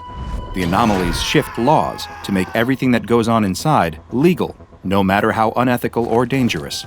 It also often reshapes laws to protect its own interests from outsiders, and anyone who breaks these laws may experience spontaneous attacks from violent animals, the most common of which are vicious lions. Here are a handful of the unethical and dangerous, yet perfectly legal, thank you very much, things that go on within the confines of SCP-4703. The stacks of shelves are mounted on powerful pneumatic actuators that seem to shift and spin of their own accord. While this has the intention of keeping the store varied and stopping customers from leaving, it more often causes serious injury with its sudden movements. Occasionally, these sets of shelves will collide, crushing whatever is stuck between them. If a child becomes lost or separated from their parents while they're inside the store, the child is forcibly detained, and the parent or parents can only get their child back by either paying an upfront cost of $47.67 in cash, or submitting to have their eyebrows permanently removed with laser follicle surgery. There are also several dozen hidden trapdoor mechanisms beneath the floor in various parts of the building, each one triggered by some strange and arbitrary condition, such as saying the word Wednesday, or by not saying the word Wednesday. The triggers are updated each day and displayed on the store's website in several dead languages, including Latin, Koine Greek, Phoenician, and Punic. Each of these trapdoors drops into deep shafts filled with some kind of hazard, such as spikes, glitter, or poisonous snakes. Yes, that's poisonous, not venomous. The snakes are only dangerous when eaten, but victims have reported that they seem incredibly appealing, which makes resisting them rather difficult. A section on the far side of the store is marked Starving for Savings and Discounts ad Bestias, where all the products are fenced off and also marked down by 70% or more. However, the products are guarded by no less than 15 hungry lions. Store-branded fishing rods, telescopic grabbing mechanisms, and drones are available to rent for the explicit purpose of retrieving items remotely, although this will result in far higher costs, so you will have to brave the lions in order to attain those incredible deals. There's also a roughly 5% chance that after checkout, your cashier will ask you to kiss them on the lips. If you refuse, they'll burn your purchases in front of you, and you won't receive a refund. If you do kiss them, there's a 1 in 3 chance that the cashier will have an anomalous toxin on their lips that will cause you to drop dead instantly.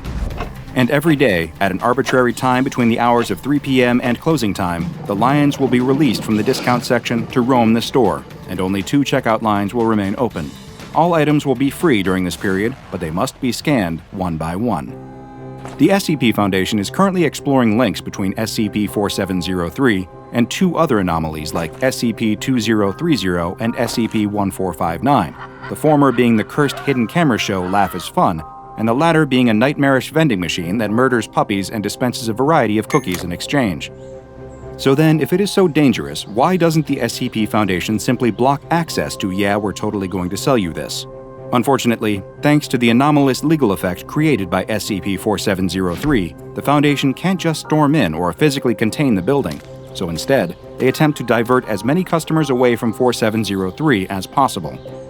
To do this, the Foundation has started a rival supermarket across the street, named Super Competitive Prices LLC. Sheldon M. Katz Esquire is an SCP Foundation lawyer and bureaucromancer, a thaumatologist skilled in the art of interfacing with anomalously bureaucratic SCPs, and he is spearheading the Foundation legal team's efforts into combating SCP-4703. Untangling the complex web of legality around SCP-4703 is a full-time job after all, and in the following memo, Mr. Katz did all he could to articulate the sheer enormity of the problem they're dealing with. He writes, "Counteraction of SCP-4703's legal anomalies is a top-level priority for our department, and we are making every effort to resolve the matter in a way which minimizes loss of life and economic detriment. We have received a significant number of inquiries regarding the mechanism of SCP-4703's indisputable legality. Unfortunately, there are no easy answers. Law is a human concept. It exists on paper because we write it down. It exists in practice because we enforce it. Generally, we interpret and exercise the law through the scrutiny of semantics, intent, and precedent. Yet, bureaucratic hazards such as SCP-4703 are not necessarily predicated on such things. In fact, the law as most know it has very little to do with the matter. While it's not a perfect comparison, one could say that baseline law is to anomalous law as arithmetic is to algebra. Both are recognized as mathematics, but the latter is more abstract. Imagine that Timmy and Sally each have 2 apples. If Timmy gives Sally his apples, then Sally should end up with 4. But she doesn't. She has 10. How can this be? Sally recounts the apples and reenacts the scenario over and over, but there is no mistake. 2 and 2 make 10. It is an incontrovertible fact. You see, even if anomalies are irrational, they are factual, and it is essential that one accepts this if they wish to develop a countervailing methodology. Once Sally accepts that her 4 apples have become 10, she reevaluates her radix and decides to recount the apples in base 4. Suddenly, the 10 apples are 10 apples. 10 is 4 in base 4, which is the appropriate number of apples. Eureka! Sally collects another 4 apples, bringing the total to 20, which is 20, which is 8, which confirms that her new paradigm aligns with the abnormality. Form follows function according to the function of the form, and at last, everything makes sense. Except none of it does, really. A well-behaved reality oughtn't conflate the concrete with the abstract. If you initially perceived a countable sum of 10 apples in base 10, then the equivalent number of apples in base 4 should be 22, since it stands to reason that changing your subjective view of an outcome oughtn't alter the physical materials in the equation. However, we live in a very naughty reality which may, on a whim, allow a young girl to wield apples unbeholden to thermodynamics. This explanation is inadequate, of course, but hopefully it goes a small way toward helping you understand why the legal department is currently occupied with a comprehensive redrafting of Texas corporate law in a quaternary semiological system. This in itself would be an exceptional feat even for the most skilled of bureaucromancers, and it is further compounded by the necessary incorporation of contingency clauses against the self-aware fact patterns that keep legitimizing rabid lions into existence inside my goddamn bathroom. We are grateful to you, our valued colleagues, for your patience and cooperation as we work together toward a solution. The Foundation is currently conducting a three-pronged attack against the forces of SCP-4703, the first being the Super Competitive Prices LLC competitive store. The second is the tireless efforts of Mr. Katz and his team against the trifling legal issues of SCP-4703, and the third is outright infiltration and espionage. Of course, when you're going behind enemy lines, it's crucial that the proper operative is selected for the job. It can't just be anyone dropped into a high-pressure situation like this, especially considering the rapidly evolving nature of SCP-4703's conditions. The SCP Foundation was more than aware that they might only get one shot at getting one of their own in and out of the building. For this task, they selected Field Agent Felicity Blandina, codename Karen of Justice.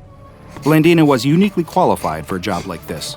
In personality tests conducted on all Foundation agents to test loyalty, they consistently found Blandina to be one of the most obtuse and shameless agents on the Foundation payroll.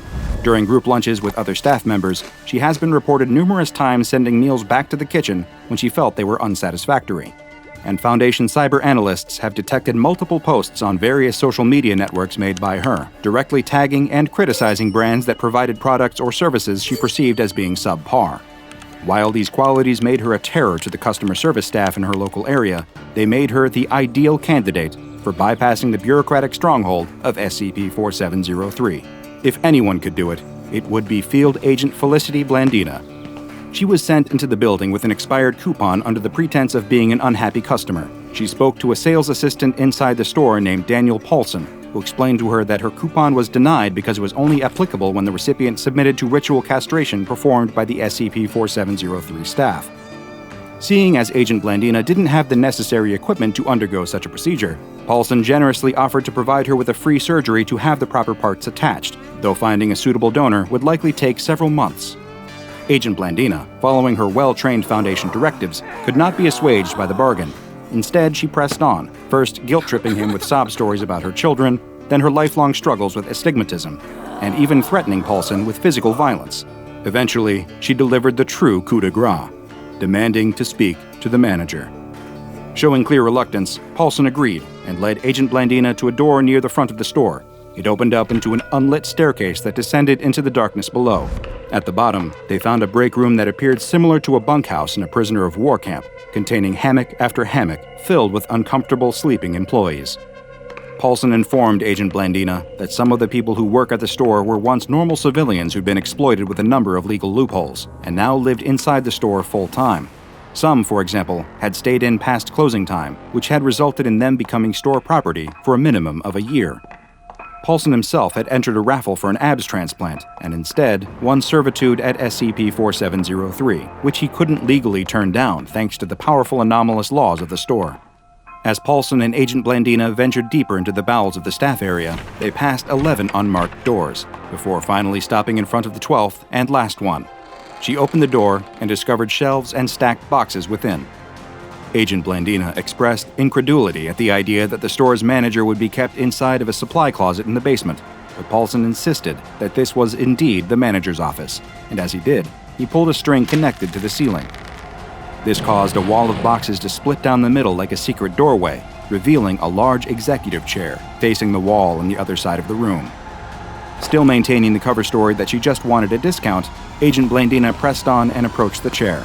She spun it around to get a better look at the manager and found herself standing in front of a desiccated corpse with no eyes and all of his teeth pulled out, his mouth wrenched open in a permanent, silent scream of terror. Paulson identified this man as Mr. Venatio Haruspice, the manager of SCP-4703. Paulson would have told Agent Blandina that his boss was a corpse earlier, but to do so was against the rules. Agent Blandina sighed and grumbled, "I feel like I should have expected this." Paulson assured Agent Blandina that she could still make her complaint, though, and the owner of the store would eventually hear it. As Paulson understood it, the body known as the manager acted almost like a kind of telephone, sending messages through to the owner. The owner would then reply through faxed messages hidden inside the cereal boxes that acted as the only food source of the staff trapped within. This Kafkaesque nightmare just kept getting worse and worse, but Agent Blandina refused to give up that easily. Agent Blandina asked him to explain the exact nature of the manager's condition to her. Paulson replied, "I know that he's legally our manager. I know that he's, well, what he is. I know that one of us always has to kiss him goodnight at closing time. I know that if we tell him something, the owner knows, but the owner seems to know everything that happens here anyway, so I can't be certain that's related. What else? I know that he's empty, or hollow, actually. Hollow's probably a better word." Agent Blandina leaned in a little further to see what exactly Paulson meant by that, only to make a horrifying discovery. The manager wasn't a whole corpse. He was just desiccated skin, a husk somehow propped up into the shape of a corpse. When Agent Blandina asked why Paulson specified hollow and not empty, he told her that it was because a noise was sometimes heard emanating from within the skin husk. Agent Blandina wisely refused to put her ear anywhere near the manager's gaping, toothless mouth, and instead fed the hidden microphone she had been wearing down into the husk's throat. Before Paulson had time to remark on the strangeness of this, sirens and alarms began going off all around them. Paulson began to panic, yelling that the lions were incoming, and the duo needed to move quickly to get out of harm's way. Luckily, Agent Blandina was able to escape with only minor injuries, but shortly after her escape, SCP-4703's legality was once again restructured to make it illegal for non-employees to enter the employee-only areas. The audio that Agent Blandina recorded inside the body of the manager was also analyzed by experts at the Foundation, and they discovered that, when sped up by 75%, the sound was indistinguishable from human laughter. Due to the highly strange nature of this anomaly and its containment procedures, even by SCP Foundation standards, the classes and designations applied to SCP-4703 are equally strange and complex. Knowledge of the file and the anomaly itself is relatively low tier, with restricted Level 2 access permissions. Due to the immense difficulty in keeping SCP-4703 hidden or contained, thanks to its unique legal situation, it has been given the object class Keter. This, however, is where things get even stranger. The SCP-4703 store has a rare secondary object class, Truculent. This classification is likely to be unfamiliar to most, but it is used in the specific situation when an item is unpredictable and often transformative, and the containment measures around it must be consistently updated and evolved in order to meet its containment needs. It has the Level 3 or Kenic disruption class, meaning that it has a roughly medium potential to cause disruption, though this disruption is likely to be confined to a relatively local area.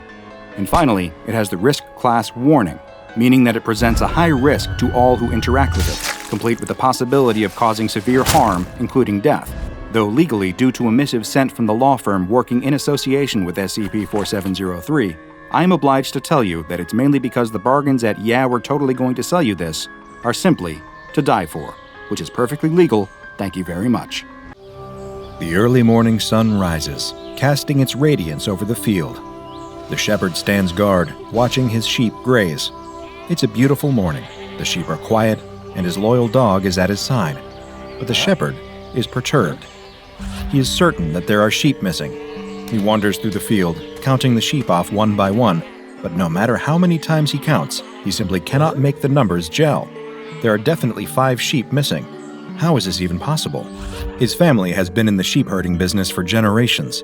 They survive on the money that they make from shearing, selling, and spinning the wool from these sheep. They can't afford to simply lose sheep. That's money directly from the family wallet, food directly off the family table. But even worse, it's a matter of pride. He likes to think of himself as a good shepherd who cares about his flock. Losing a single sheep is a failure of his responsibility to his charges, and he can't stand it. He knows that if he returns to the farm without those 5 missing sheep, he's going to be in big trouble. He's already thinking about the lecture he's going to get from his father, and that's if he's lucky. 1 missing sheep might be forgiven, but 5? He'll be lucky if his family doesn't throw him out of the house for his failure. It's imperative that he find them and bring them back. He pats the head of his trusty sheepdog, Every shepherd, of course, has a sheepdog to help them keep their flock safe. His dog has been with him for many years, and she has never failed in the past. She keeps watch over the flock as if they were her own puppies, so the shepherd thinks it very strange that his dog didn't bark to sound the alarm when the missing sheep started to wander off. Could something more sinister be at play here? Maybe someone stole his sheep. If a thief came during the night to sneak away with the lost sheep, that might explain why they were able to get away without his dog knowing. They might have been clever enough to cause some kind of distraction to keep her busy. The shepherd notices that the fence at the edge of the field is broken. This must be how the missing sheep got away. He examines the splintered wood. It's not a natural break, because the wood is sturdy and far from rotten. Someone, or something, must have broken the fence sometime last night. He clutches at his shepherd's crook, his brow set in determination. This isn't good. It's looking more and more likely that thieves are behind this disappearance. He needs to track them down, but he will have to be careful. Sheep thieves are usually desperate men, and they might resort to violence to protect their ill-gotten gains. A glint of sunlight flashes against something shiny caught on the fence, catching the shepherd's eye. He scoops it up and examines it closely. It looks like a scrap of fabric. Could it be that the thief snagged his clothes against the fence as he made his escape? The fabric is thin and brittle, and doesn't look like any sort of material that the shepherd has ever seen before. It more resembles a scrap of snakeskin than a scrap of shirt, but it's his only lead, so it'll have to do. He holds the scrap to his dog's nose and allows her to sniff it.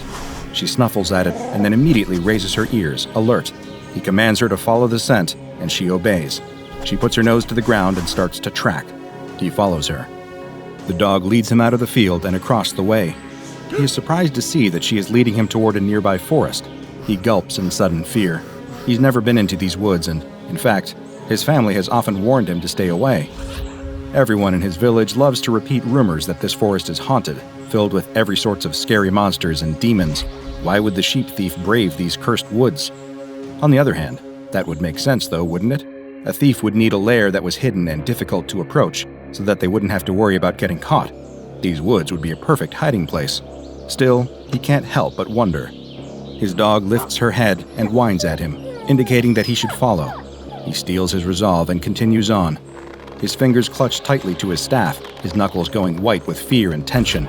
He's almost convinced that he might see a monster here in these woods, and he's ready to defend himself from the worst. Eventually, his dog leads him into an unexpected clearing. The shepherd blinks in amazement. Standing at the center of the glen is what appears to be the remains of an ancient temple. He hasn't given much thought to the history of this place, to all the people who lived here in ancient times, and to what monuments they left behind. The crumbling ruins are overgrown with vines, and the columns look like they might disintegrate at a touch. He wonders what ancient civilization might have built this lost citadel, and what strange rites they might have performed here. But he doesn't have time to wonder about that, because his dog is barreling ahead, right through the ancient temple archway and into the interior of the building. He wants to turn and run. Everything that he's ever heard about these cursed woods makes him think that this is a very bad idea, but he knows he can't return home without those sheep.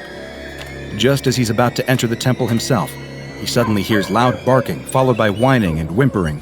He rushes inside, and a terrifying sight meets his eyes.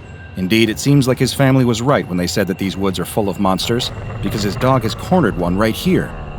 The creature looks like an overgrown lizard with scaly skin and a long whip-like tail.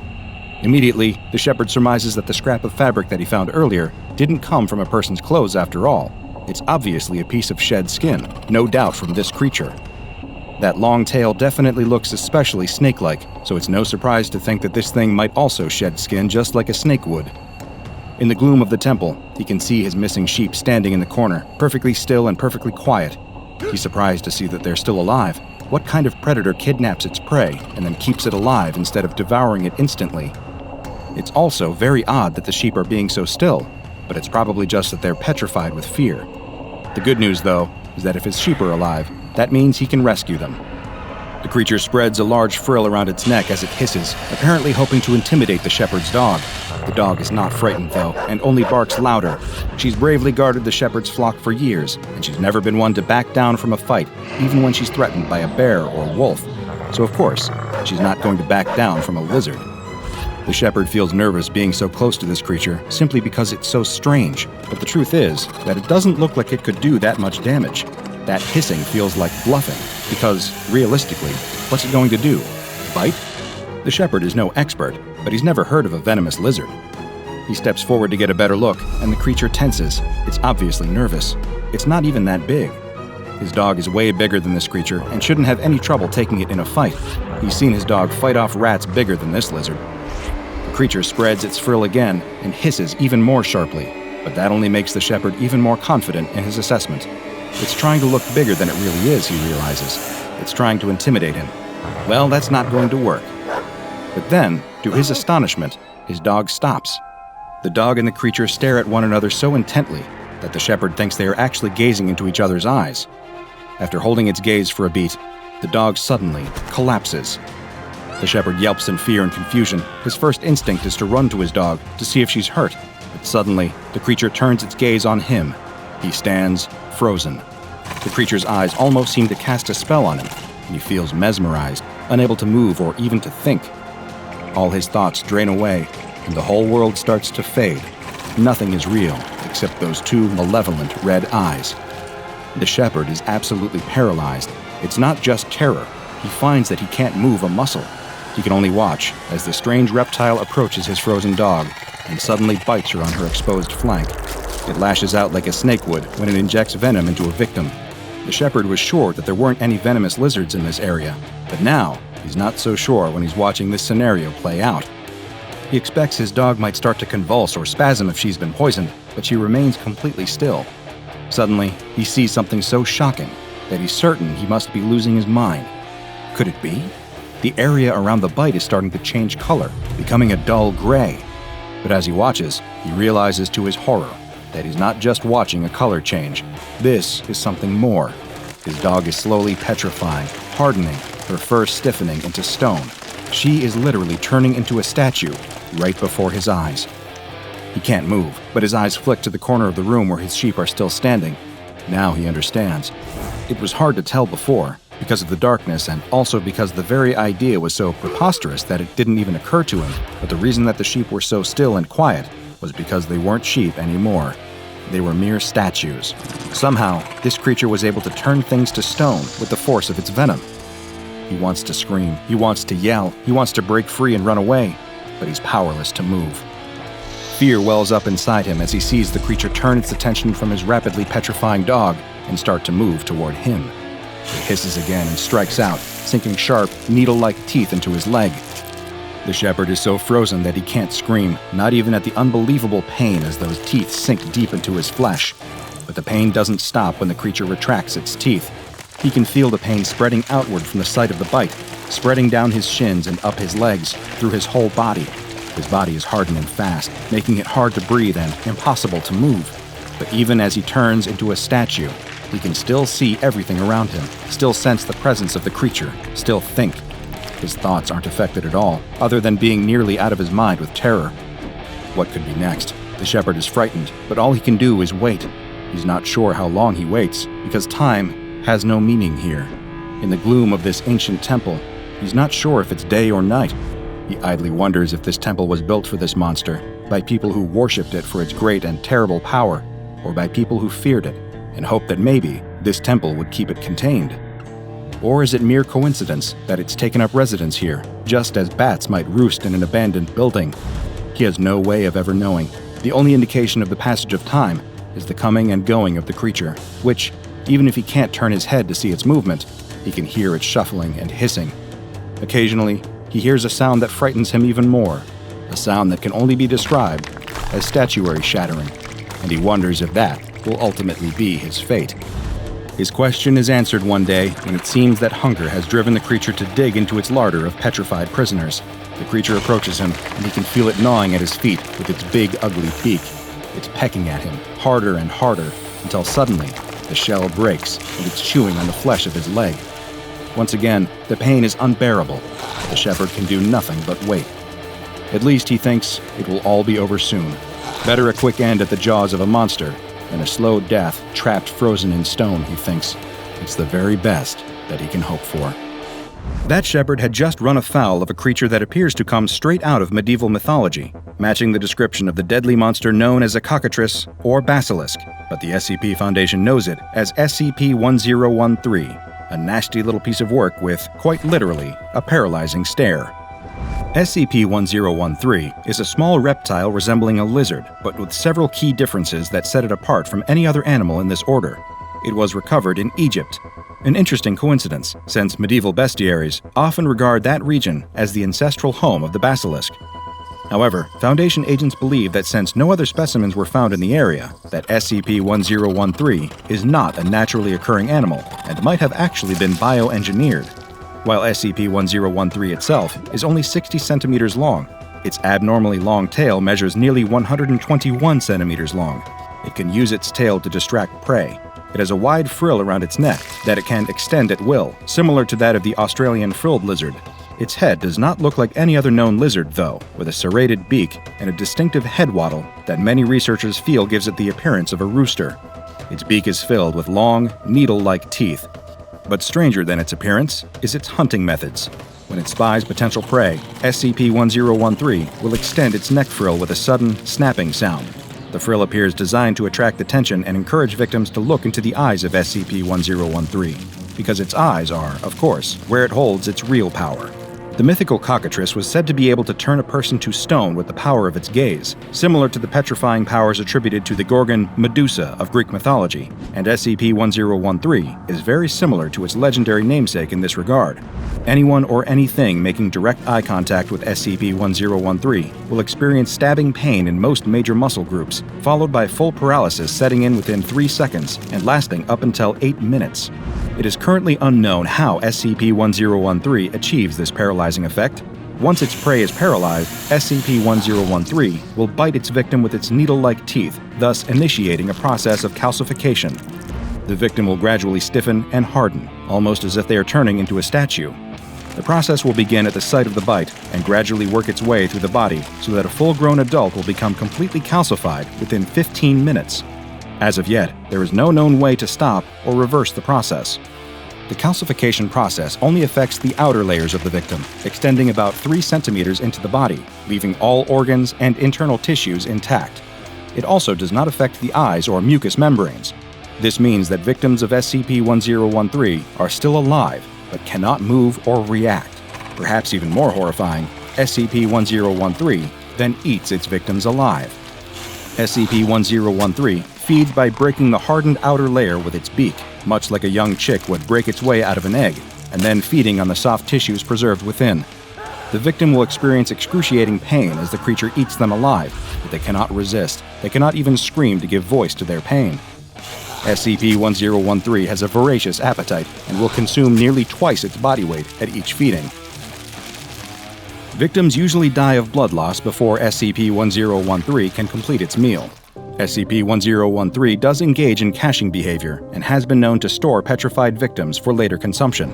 It prefers mammals as prey and will attack livestock and game just as readily as it will attack humans. In times when mammal food sources are not available, desperation may drive SCP-1013 to turn its paralyzing powers on fish, birds, or even insects, but it will only do this if it is near to starving.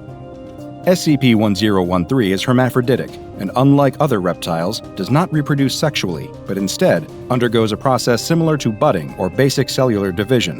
Before reproducing, SCP-1013 will increase its feeding, gorging on food and growing rapidly in size. Eventually, it will develop cyst-like structures in its abnormally long tail, each of which contains a juvenile SCP-1013. Juvenile SCP-1013 hatch after only 48 hours. Parent SCP-1013 will typically release hatchlings within calcified prey, providing a ready food source for the juveniles until they can hunt on their own. Juvenile SCP-1013 will seek out cool, dark places like caves or abandoned buildings and begin rapid molting, doubling in size every 6 hours until reaching full adult size. Once they have reached adulthood, SCP-1013 will set out on their own and quickly establish their own hunting territories. SCP-1013 is extremely aggressive and will attack and attempt to calcify anyone that enters its enclosure, making it extremely difficult to contain. For this reason, combined with its deadly powers of calcification, SCP-1013 has been designated Object-Level Keter. Any staff entering the containment area are to wear the AR-68 Armored Variant Hazmat suit. Staff exiting the area with damaged suits are to be remanded to quarantine for 1 hour.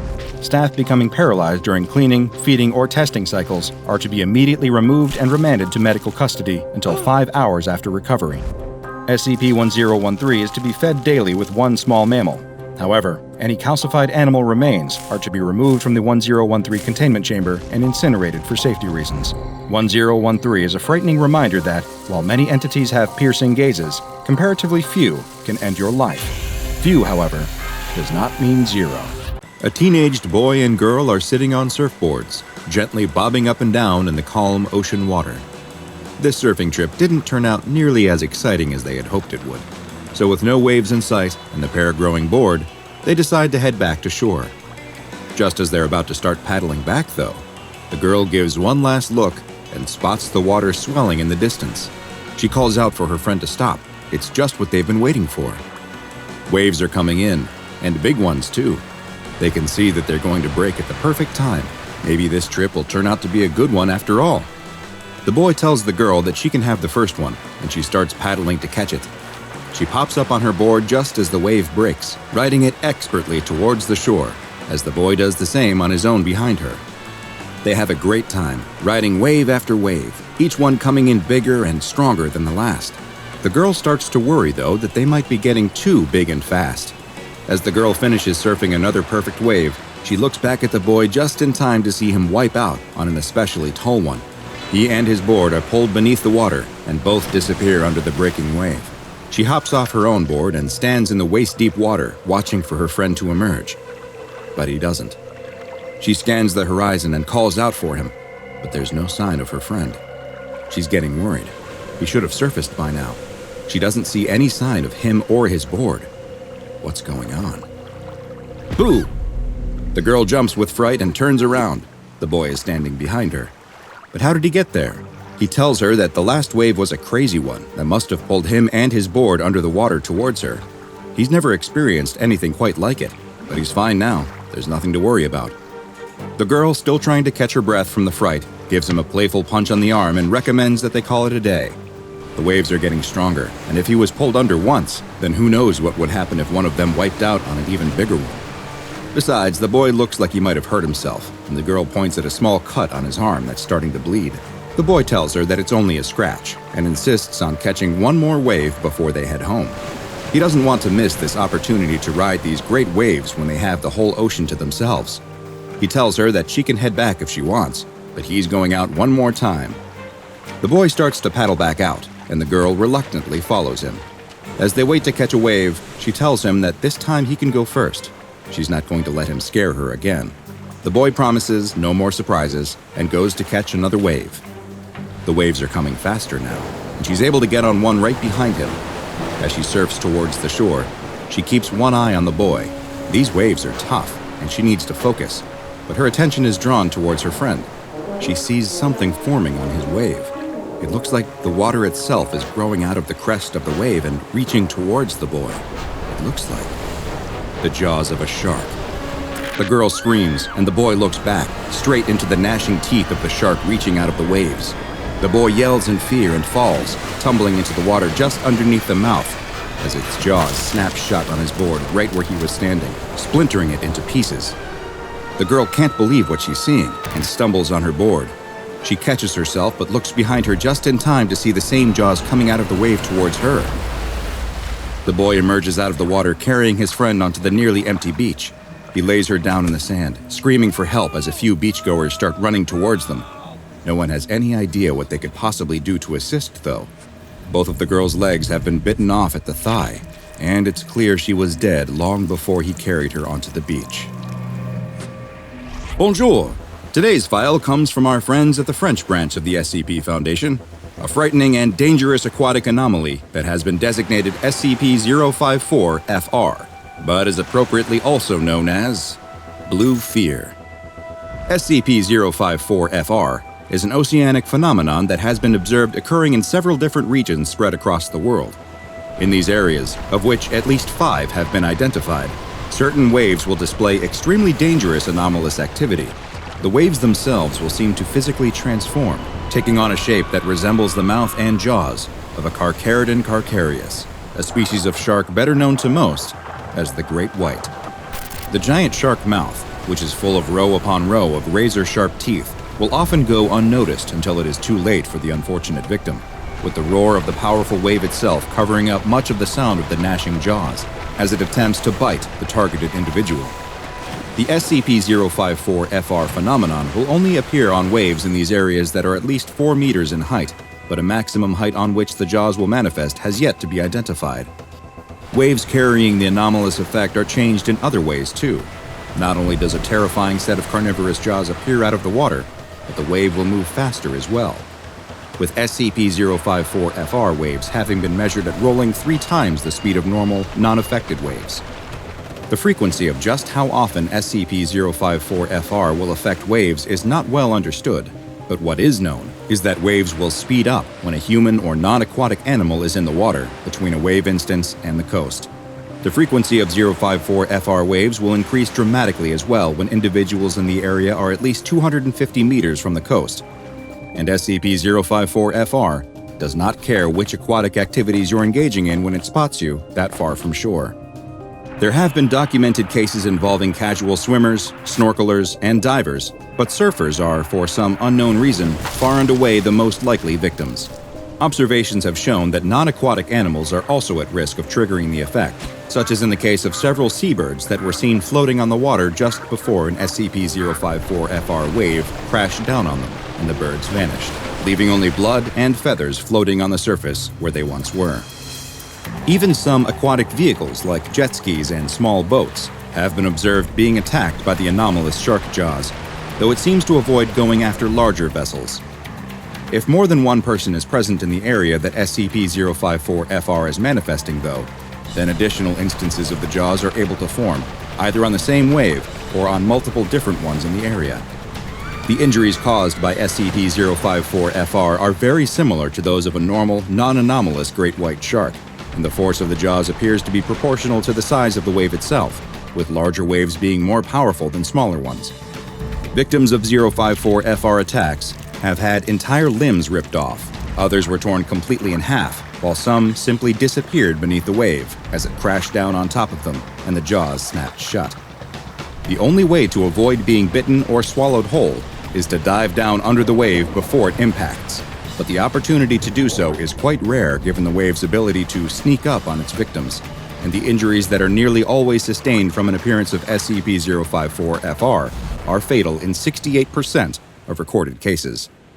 The SCP Foundation first became aware of SCP-054-FR following multiple reports of shark attacks caused by great whites emerging out of the waves to attack humans before vanishing back into the water, and the Foundation soon began a series of experiments to try and better understand the anomaly.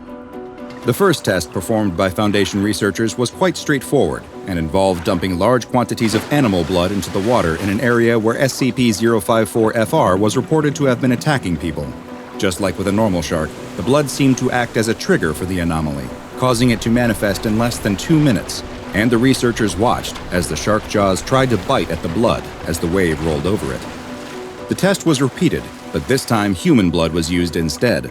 This also caused instances of SCP-054-FR to appear on the waves, though now they manifested much faster, often showing up less than 1 minute after the blood was dumped into the water.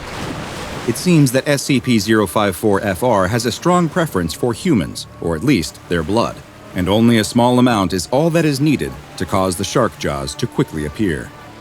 Tests involving D-Class personnel have shown that wounded individuals are 4 times as likely to trigger a manifestation as an uninjured individual, but that there are also ways to limit how often the carnivorous waves will appear. It seems that lying motionless on the water will significantly reduce how often SCP-054-FR will spawn, and slow body movements will decrease the likelihood of an appearance as well. Strangely, while blood will make the jaws manifest quickly, it is unlikely that it is because SCP-054-FR can smell it, since tests that have tried to disguise the smell of both the blood and the human test subjects have all met with failure. So far, all attempts at damaging the anomaly have also been unsuccessful. Bullets fired at the shark jaws pass harmlessly through it, disappearing into the wave as if they were shooting at perfectly normal water. Given its nature, it seems unlikely that the Foundation will find a way to capture and contain SCP-054-FR, so for the time being, All containment efforts have been directed towards keeping humans away from it. A 1-kilometer exclusion zone has been established around the 5 geographic areas where manifestations have been reported, and civilians are completely forbidden to access the areas under the guise of there being ongoing research into marine mammal life that would be disrupted by the presence of any humans. Secrecy is of the utmost importance when it comes to SCP-054-FR in order to keep the curious away for their own safety, so any photographic evidence of the anomaly is confiscated and destroyed, and witnesses of an SCP-054-FR attack are given amnestics in order to remove the memory of any anomalous shark attacks from their minds. The Foundation also engages in an extensive misinformation campaign to debunk any evidence of the anomaly, spreading the idea that any reports of a shark mouth forming on waves are simply hoaxes or misunderstanding of wave dynamics, while attacks are blamed on normal, non-anomalous great white sharks. It is unknown if the 5 areas the Foundation has contained make up the entirety of the locations where SCP-054-FR can manifest, but Foundation agents continue to monitor reports of shark attacks around the world, and hopefully, they will find that they were the result of the regular oceanic superpredator, and not the kind that can manifest behind you when you least expect it. Honestly, no. It doesn't feel like anything is working, the woman tells the man who is seated across the room from her.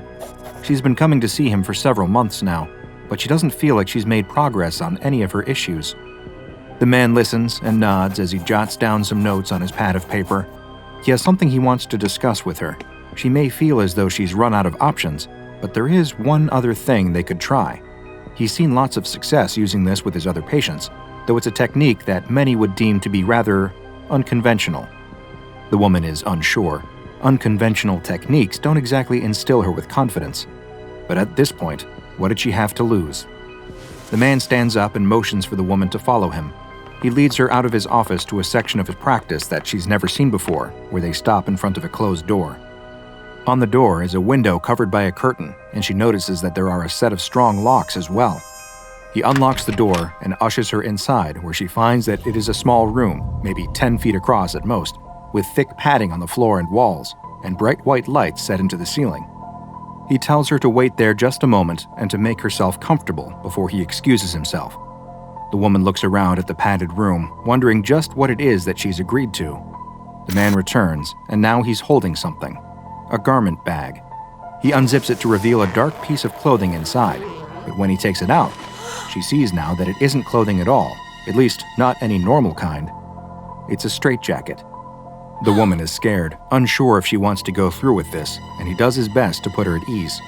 If she's uncomfortable, she certainly doesn't have to do anything she doesn't want to, but he reiterates that he has had great results using this with some of his other patients. It's been something of a miracle cure. Well, no, cure is the wrong word. He corrects himself and explains that this won't cure her in the way that she's probably thinking, but rather what he's found is that this therapy is able to provide a momentary relief from symptoms, a chance to see what life is like without being plagued by the issues that have led her to seek his help. Once she has gotten a glimpse at what life is like without these burdens, they can work towards bringing her back to that point through other therapies and techniques. This might be just the breakthrough she needs to finally make something work. The woman is still skeptical, but she is desperate to find anything that will help her escape the thoughts constantly plaguing her mind so that she can get back to being the person she wants to be. And after a moment of thought, she agrees to go through with the procedure. The therapist tells the woman to hold her arms out in front of her and places the straitjacket on her. She can see and feel now that it is made of black leather and it fits her perfectly, almost as if it were made just for her. She turns around and he pulls the straps tight before fastening them in place. The woman, standing in the small padded room and fully constrained by the black leather straitjacket, turns to the man and asks, "Now what?" "Now we wait," he tells her before backing out of the room. "A warning, though." "Now a warning?" she says. "This is a one-off procedure. You can only do it once," he tells her before closing the door. She's confused. Is this the procedure? He's locking her in a cell? What is going on? She never should have agreed to this. Her mind starts to race, filling with bad thoughts, and they get even worse when the lights suddenly go out. She starts to panic, breathing heavily in the dark from both fear and from being constricted by the leather straitjacket. She calls out that she has changed her mind. She doesn't want to do this after all. No response. She's serious. She wants to end this right now and leave the room. It isn't working. It's actually making her feel worse. All the fears and anxieties that plague nearly every moment of her life come rushing in at once. Her mind races as she can feel all the telltale signs of a panic attack starting, a million little issues pulling her apart at the seams, leaving her stretched out and helpless to do anything to stop it.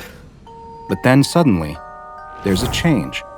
Like a cool breeze blowing across her face, the feelings of hopelessness and despair start to dissipate.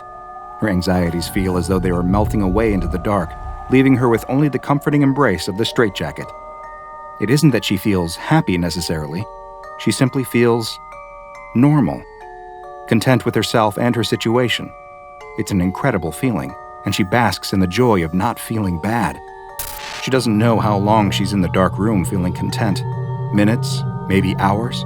But eventually the door opens and the lights come on. Her session is over.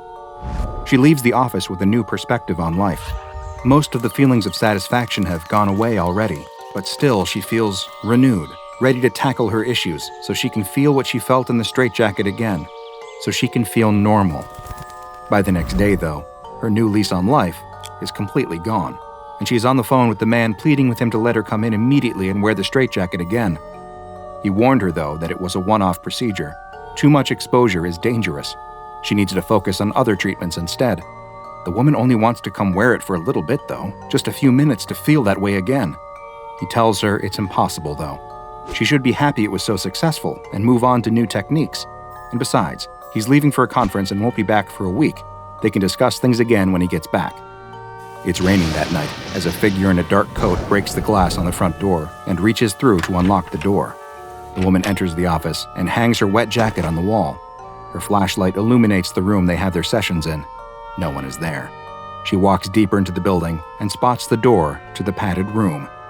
She passes by and goes even further to a back room that she's never been in before.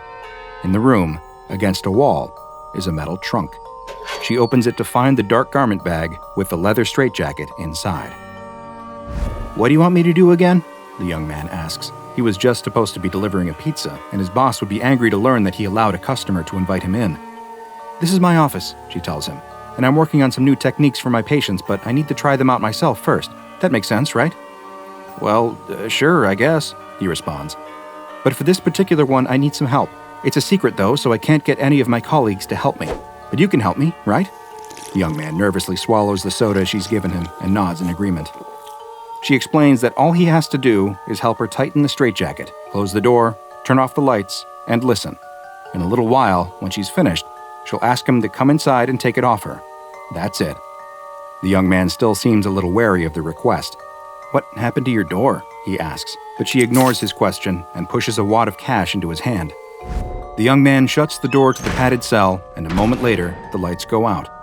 The woman is almost immediately taken back to the same mental place she was before. All of the thoughts that constantly repeat in her mind, the ones that she's never able to turn off, suddenly go quiet. She sighs with relief in her dark, safe space. But then, she feels something. Not in her mind, but on her face. A twitch, just a little facial spasm. But then another. There's something wrong. Her face suddenly feels very tight, like it's being stretched. Her eyes grow wide. Her mouth pulls into an unintentional sneer. The young man hears the woman's muffled cries from inside the room and opens the door. But what he sees causes him to emit his own scream before he turns and runs out of the office into the stormy night. "What the heck?" the man thinks as he looks at the broken window on his office door. He enters to see that the door is still unlocked and that there's glass on the floor inside. He walks inside his office and looks around and doesn't see anything. But in an instant, there's a moment of realization. He runs to the back, to the door to the padded cell. The door to the room is ajar, and he listens. Is that breathing inside? He opens the door to the dark cell and turns on the light. The black leather straitjacket is sitting in the middle of the floor, except it isn't the floor anymore. Now, instead, a stretched layer of skin is spread across the padded room, with the outline of flattened bones visible underneath. The man's mind can't comprehend what it is that he's looking at, but then he sees it. In the far corner of the room is the stretched out face of the woman, her eyelids pulled too tight to blink, leaving her eyes staring up at him. Through a stretched, contorted mouth, she whispers, "Help me." Is there anything crueler than an object that is able to treat your mental health issues, yet has some of the most devastating side effects imaginable? In this humble doctor's opinion, no. And today's anomaly is just such an object. Designated SCP-482, it is perhaps better known as the mentally mutating straitjacket. SCP-482 is a black leather straitjacket that is quite similar in appearance and construction to a mass-produced version, though as you'll see, it is completely unique. Although the straitjacket is comparable in size to other medium-sized versions, it is somehow able to fit virtually any and all body types and sizes. A tag inside contains the words, "Made in Xiaoyan, hand wash only, no acerahena powder," in faded text, though neither the city nor acerahena powder appear to exist in any records that the SCP Foundation has been able to locate. There are no signs of wear on SCP-482, but there are several cuts on the straps that cinch the garment closed, and testing has shown that it is able to be further damaged, though any additional investigations of the extent to which it can be damaged have been suspended due to the lack of viable duplicates. The real anomalous effects of SCP-482 occur when the straitjacket is worn, and the two main effects, which occur one after the other, have been designated as time point alpha and time point beta. Time point alpha is used to refer to the initial stage of a subject wearing SCP-482 and can last a varied period of time, though it is most often between 1 and 6 hours of wear. During this period, the subject will report feeling mentally better, and any negative mental afflictions that they suffer from or are forced to deal with will appear to disappear completely. Additionally, any medications that they may be on will have their effects negated entirely, leading to them returning a result on Foundation standard psychological tests that is consistent with a baseline mentally stable individual. The effects of time point alpha are temporary, and once the subject is separated from SCP-482, any mental illnesses they are living with will be seen to return, but they will disappear once more if the straitjacket is worn again. However, the amount of time a subject spends experiencing the effects of time point alpha are cumulative, and given enough time inside of the straitjacket, they will always eventually reach the second stage of SCP-482. Time point beta refers to the subsequent time period that passes if a subject is still wearing SCP-482 once time point alpha lapses. During this period, the changes to the subject will no longer be mental, and instead, they will begin to experience physical effects. The exact nature of the physical changes will vary, though they do seem to be related in some way to the subject's own mental health issue, with the degree of the change also seemingly related to the severity of their issue. Through the testing of SCP-482 by Foundation researchers on D-Class personnel, a number of different manifestations of the straitjacket's anomalous effects have been documented, and they're recorded in a file designated Experiment Log SCP-482. In the first test, a male D-Class diagnosed with schizophrenia was placed inside of the leather straitjacket. He immediately reported feeling eerily calm, and he was observed to simply sit and stare at the wall with a blank expression for 2 hours and 49 minutes, a period which was later determined to be his time point alpha. Time point beta began 1 minute later at 2 hours and 50 minutes when the subject's body began to contort, and he remarked that he was in a great deal of pain. Various parts of the subject's body began to increase in mass and size, including his head, as his eyes began to bulge out. He called in agony while attempting to make eye contact with the researchers who were observing through a glass viewing window for 34 minutes until a termination order was given. Subsequent examination of the subject's body revealed that his body mass had increased by roughly 180% due to rapid bone and muscle growth. It's unclear what physical process caused this, though genetic tests showed that his DNA had abnormally shortened telomere strands. The observers also reported they experienced an unnatural feeling that rendered them unable to move in a normal manner while the subject was making eye contact with them. For the second test, another male D-Class, though one who had been diagnosed with a paranoid personality disorder, was placed in the straitjacket. During his alpha exposure, he reported a satisfying quiet in his head, with none of the disembodied voices that normally plagued his thoughts speaking to him. He still appeared content after 2 hours and was taken out of the suit, though after requesting to be placed back inside, he was allowed to return to wearing SCP-482. After an additional 1 hour and 30 minutes, though, the beta exposure began. Visible bulges appeared on his neck and shoulders, and after 4 minutes, he began screaming for someone to stop talking and get out of his head. More bulges appeared on his body, and audio recording equipment in the room picked up mysterious sounds that analysis has revealed to have been as many as 7 distinct voices speaking in an unknown language. The termination order was issued 25 minutes later, and a later autopsy revealed that each bulge actually contained a fully formed mouth and voice box. Observing researchers also reported that during the test, they had seen flashes of movement in their peripheral vision.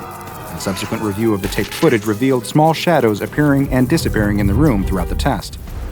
Next up was a female D-class who had been diagnosed with hyperphagia, which is a disorder that can cause an extreme increase in appetite and can remove the ability to satiate one's hunger. Upon being placed in SCP-482, she remarked that, "For the first time ever, I am actually full." She felt this way for 1 hour and 58 minutes, after which she began to feel a pain in her abdomen.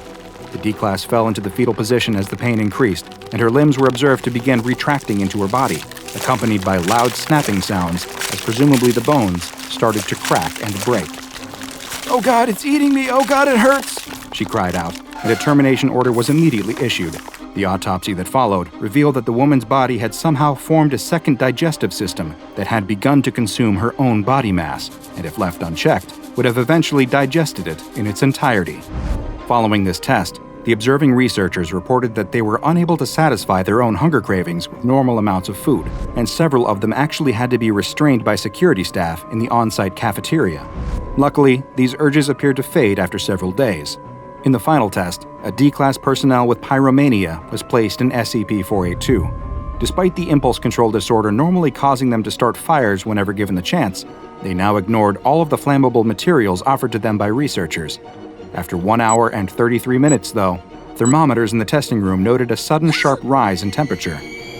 This was followed by a powerful explosion of heat and flames when the D-class spontaneously ignited. The testing room was completely destroyed, and nearby hallway A13 suffered catastrophic damage. All observing researchers were also lost in the conflagration. SCP-482, though, survived. Surprisingly, the body of the D-class was also able to be recovered, and though the autopsy was made difficult due to the heat it still exuded, a discovery was made. Inside the body, a new organ was found, one that appeared to be sustaining some type of constant reaction that produced heat, as well as strong magnetic waves, and this organ has been placed in containment for future study. SCP-482 is currently being kept in a containment locker at a secure site, with access restricted to Level 2 personnel and above. The maximum time allowed for testing is 1 hour after mutations manifest, and any test subjects who reach time point beta are to be terminated.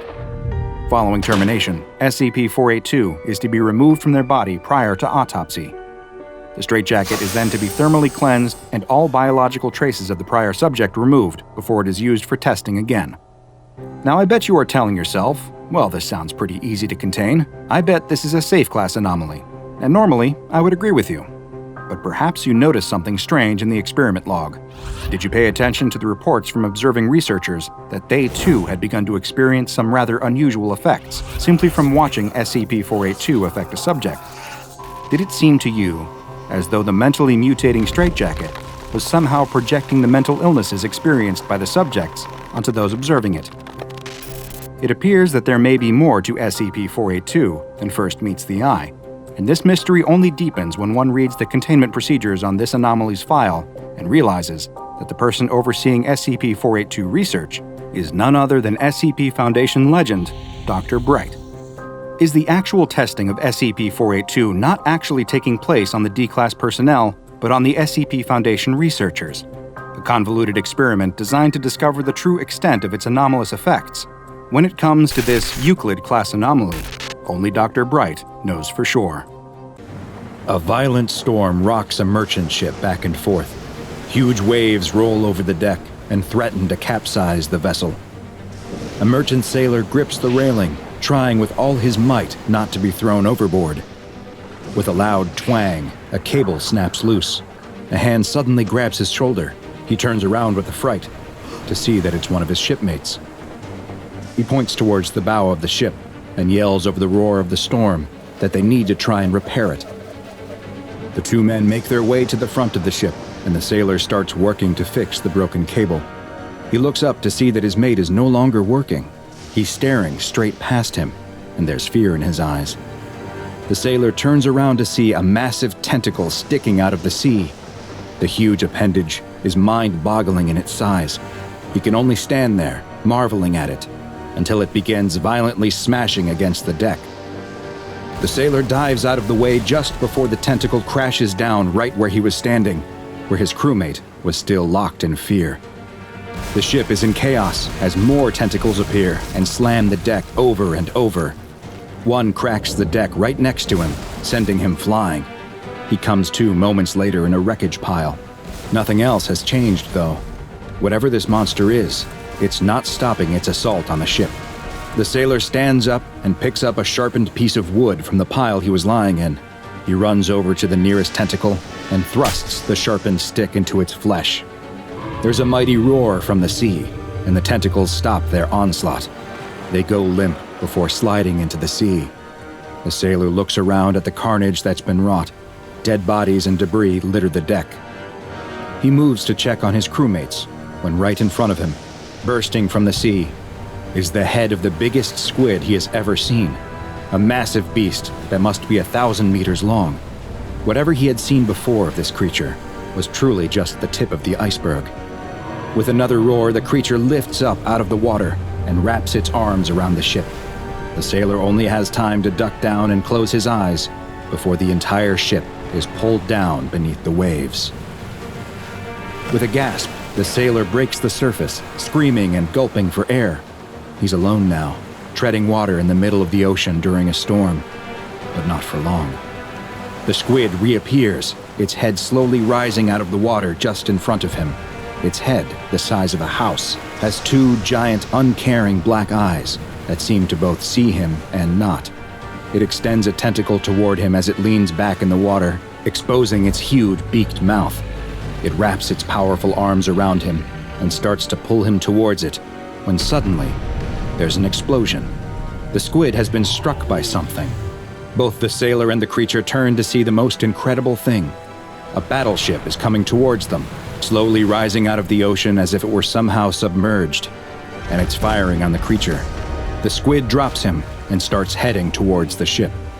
This is going to be a battle for the ages. While this sailor had no idea what he was witnessing, the SCP Foundation was all too familiar. This was yet another incident of SCP-2846, also known as the Squid and the Sailor. But first, a quick personal request from me. I need your help to spread the word about the lesser-known anomalies in the SCP Foundation's archives. The best thing you can do to help me is subscribe, turn on notifications, and then go tell your friends to do the same. This is a huge help and will let me bring you more and more SCP anomalies. Now back to our file.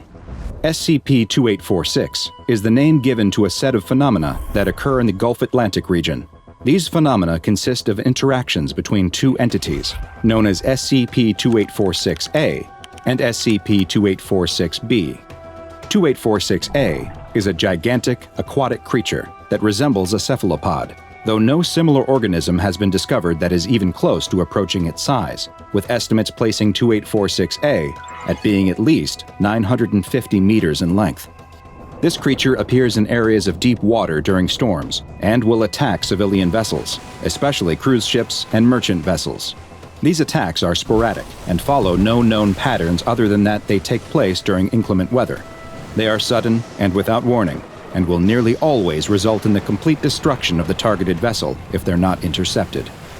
Attempting to stop these attacks is SCP-2846-B, a large seafaring vessel that in its current form resembles a Pennsylvania-class super dreadnought battleship, though it appears hazy in photos and videos, as if translucent, and eyewitness observers have described the ship as looking vaporous. Just like SCP-2846-A, this ship will appear from deep water, surfacing near the site of a 2846-A event. The vessel will fire on the creature, drawing its attention, and the two will then engage in a heated battle. The two will continue fighting until SCP-2846-A is rendered immobile or completely incapacitated, after which it will sink down into the sea. Following its victory, the ship too will then submerge and disappear beneath the waves. SCP-2846-A is believed to have existed for thousands of years, and maybe even older than that. The creature's existence was first recorded in an Icelandic saga from the 13th century, but the Foundation's first documented sighting came in 1905, when an agent working for the Foundation, one Admiral Reginald von Allen, spotted the creature surfacing with a whale wrapped effortlessly in its tentacles. Soon after spotting it, a ship of the line surfaced as well to do battle with the creature. The Admiral tried to signal the crew that he could see on the deck of the ship, but the vessel descended back below the surface before any communication could take place. In 1935, the mysterious ship appeared again, near the SCPs Hildegard, and this time, the anomalous vessel was the one to initiate communication. Some of the crew of the ship, designated as SCP-2846-B1 through B915, came aboard the Foundation ship and engaged in a conversation with Captain Levy Hansen. SCP-2846-B1 identified himself as David Thomas Jones of the Royal Navy, and went on to explain that their ship had been sunk by a monster resembling SCP-2846-A over 300 years in the past. He described how, after sinking into the darkness of the sea, he awoke on a mysterious shore where he met with a woman who referred to herself as Calypso, the goddess of the sea. She explained how she had sealed the leviathans that prowled the depths of the ocean in a pit, but that over time, the seal she had placed on it had begun to weaken. A titan had escaped and taken the form of the most deadly creature in the sea, the Kraken. Calypso feared that the creature would attempt to further destroy the seal and release its monstrous brethren, a disaster that would result in the end of all human life. She requested that Jones pursue the creature along with his crew for as long as needed, and in return, they would be granted immortality. Jones agreed, and his endless battle against the anomaly began that day. The reason he had now come aboard a Foundation ship was directly related to this task. SCP-2846-A had grown more powerful over the years, larger and bolder too. He and his men couldn't die, but many more would if they were no longer able to subdue the beast.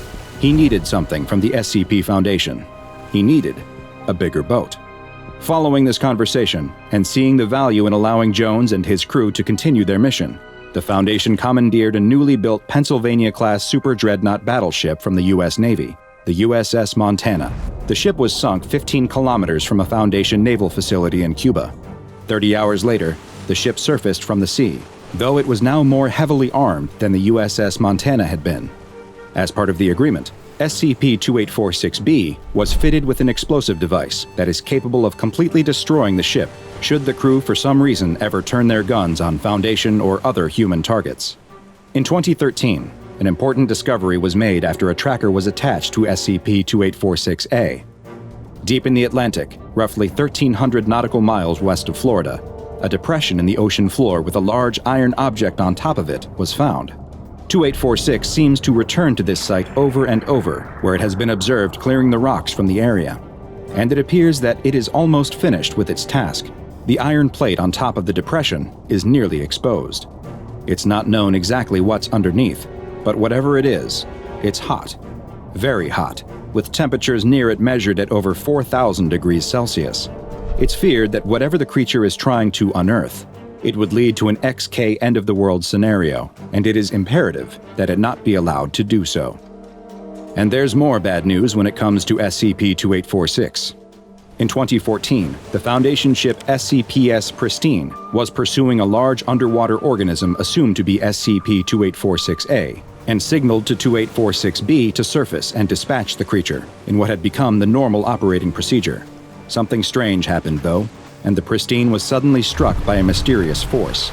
As SCP-2846-B began to engage with the now surfaced 2846-A, the crew of the Pristine reported seeing numerous eyes appearing and disappearing in the water below the ship. They had never seen anything like it. The ship was struck again as satellite images spotted an enormous entity directly beneath the ship. The Pristine began taking on water, and the crew was forced to abandon ship. 2 other SCP ships in the area fired on the strange, many-eyed entity, causing it to once again disappear into the depths of the ocean, as SCP-2846-B banished 2846-A to the ocean once again. Due to the ongoing danger of SCP-2846-A, it has been classified as Keter. In the event of an appearance, Mobile Task Force Tau-11, also known as the Can Openers, who are stationed aboard the SCPs Nikolai, are to utilize a special transmission device to signal the crew of SCP-2846-B and maintain contact with them throughout their engagement with the creature. Tau-11's primary mission is to minimize civilian exposure to the anomaly, and any non-Foundation ships that come in contact with either 2846 entity are to be moved from the area, and all aboard the craft are to be given Class C amnestics.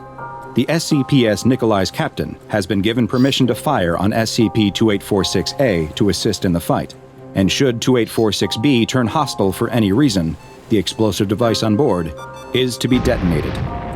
It is still unknown just what the entity that attacked and destroyed the SCPs Pristine was, but the ease with which it dispensed of the vessel has many in the Foundation worried that SCP-2846-A has already been able to release one of its brethren from its prison, and at this point, stopping them may no longer be an option. Ashen-faced villagers walk in a solemn line down a long dirt road. The light from their torches makes their faces into masks of shadows. They chant in an ancient and arcane language as they move in a procession towards the darkened cemetery on the edge of the village. It's an unpleasant duty, but a burden that they must carry nonetheless. In the middle of the procession is the one being honored tonight, one of the village elders. And in this village, to be an elder is a truly special thing. From his wizened, creaking body, his deep-set eyes milky with cataracts, his almost transparent, liver-spotted skin, it would appear that he is in his 90s. But, in fact, he is over 300 years old. The other villagers pass ghost-like through the gates of the cemetery, crowding around the elder as he hobbles across the uneven terrain. It will be his final pilgrimage, and all of them, including him, know it. He breathes a ragged sigh and mutters a prayer to the deity that he will soon be meeting. Up above, the moon shines brilliantly. Down below, a chasm yawns in an open grave, with something very old and very powerful roiling underneath. The villagers do not fear it. They revere it. They worship it. It gave them everything they have. The elder stands at the mouth of the chasm, staring down into its depths with resolute silence. The village priest opens an ancient book and chants a rite in an antique tongue. His words translate roughly to our Lord, our Father, our Protector, we commit one of our own back into your hands and heart. For one thing is immutably true. The black gift is only borrowed. The black gift gives us our life, and in death, we return to the Black God. As he goes on, something rises from the pit, tendrils molded from liquid dark. They reach out and embrace the elder, tenderly wrapping around him and lifting him from the ground. He doesn't scream, though. He simply accepts his fate as the villagers pray and the tendrils pull him down into the dark. When their prayer is done, there is only silence. The torches go out. The villagers return home. It's just another night for them. There is a village in the deepest, darkest reaches of Eastern Europe, a place forgotten by time, where the locals live by old rules and even older gods. A place where strange rituals occur and people with unnatural abilities thrive. And beneath it all, the blood of a hungry, curious god runs in endless, dark rivers. It goes without saying, something incredibly strange is afoot in Chernobog, Poland, and the SCP Foundation have designated the heart of the strangeness as SCP-6198. However, the decidedly peculiar locals have a very different name for the phenomenon: Chernobog, Old Slavic for the Black God, an ancient deity said to rule dark fates and the underworld. And considering the events that unfolded in the incredibly old, incredibly isolated village of Chernobog, this is a reputation that Chernobog has very much earned. Sadly, several members of Foundation personnel had to learn this the hard way. The Foundation first discovered the village when they intercepted strange communications from the local authorities investigating a missing persons case from the lower Silesian Forest region. While searching for this missing person, Polish police found a series of strange, dark chasms in the ground, each one leading down to a deep, mysterious pit filled with black liquid. This was enough for the Foundation to realize something anomalous was likely occurring here, prompting them to step in and intervene. Before the authorities could arrange any potentially dangerous excursions into one of these chasms, the SCP Foundation showed up under the guise of Poland's Ministry of Public Security and relieved them of their duties. They designated the strange black liquid in the chasms SCP-6198-B and the chasms themselves as SCP-6198-C. Thankfully, while the locals weren't exactly rolling out the welcome wagon, they didn't show active hostility either. Most simply appeared wary and kept their distance, watching Foundation activities from inside their homes and staying out of the way of researchers and guards. Early on, one of the biggest issues was the communication barrier. as the majority of the village spoke an otherwise dead Proto-Slavic dialect that seemed impenetrable, even to modern Polish speakers. Linguistic experts became key to facilitating later communications between Foundation personnel and residents of the village.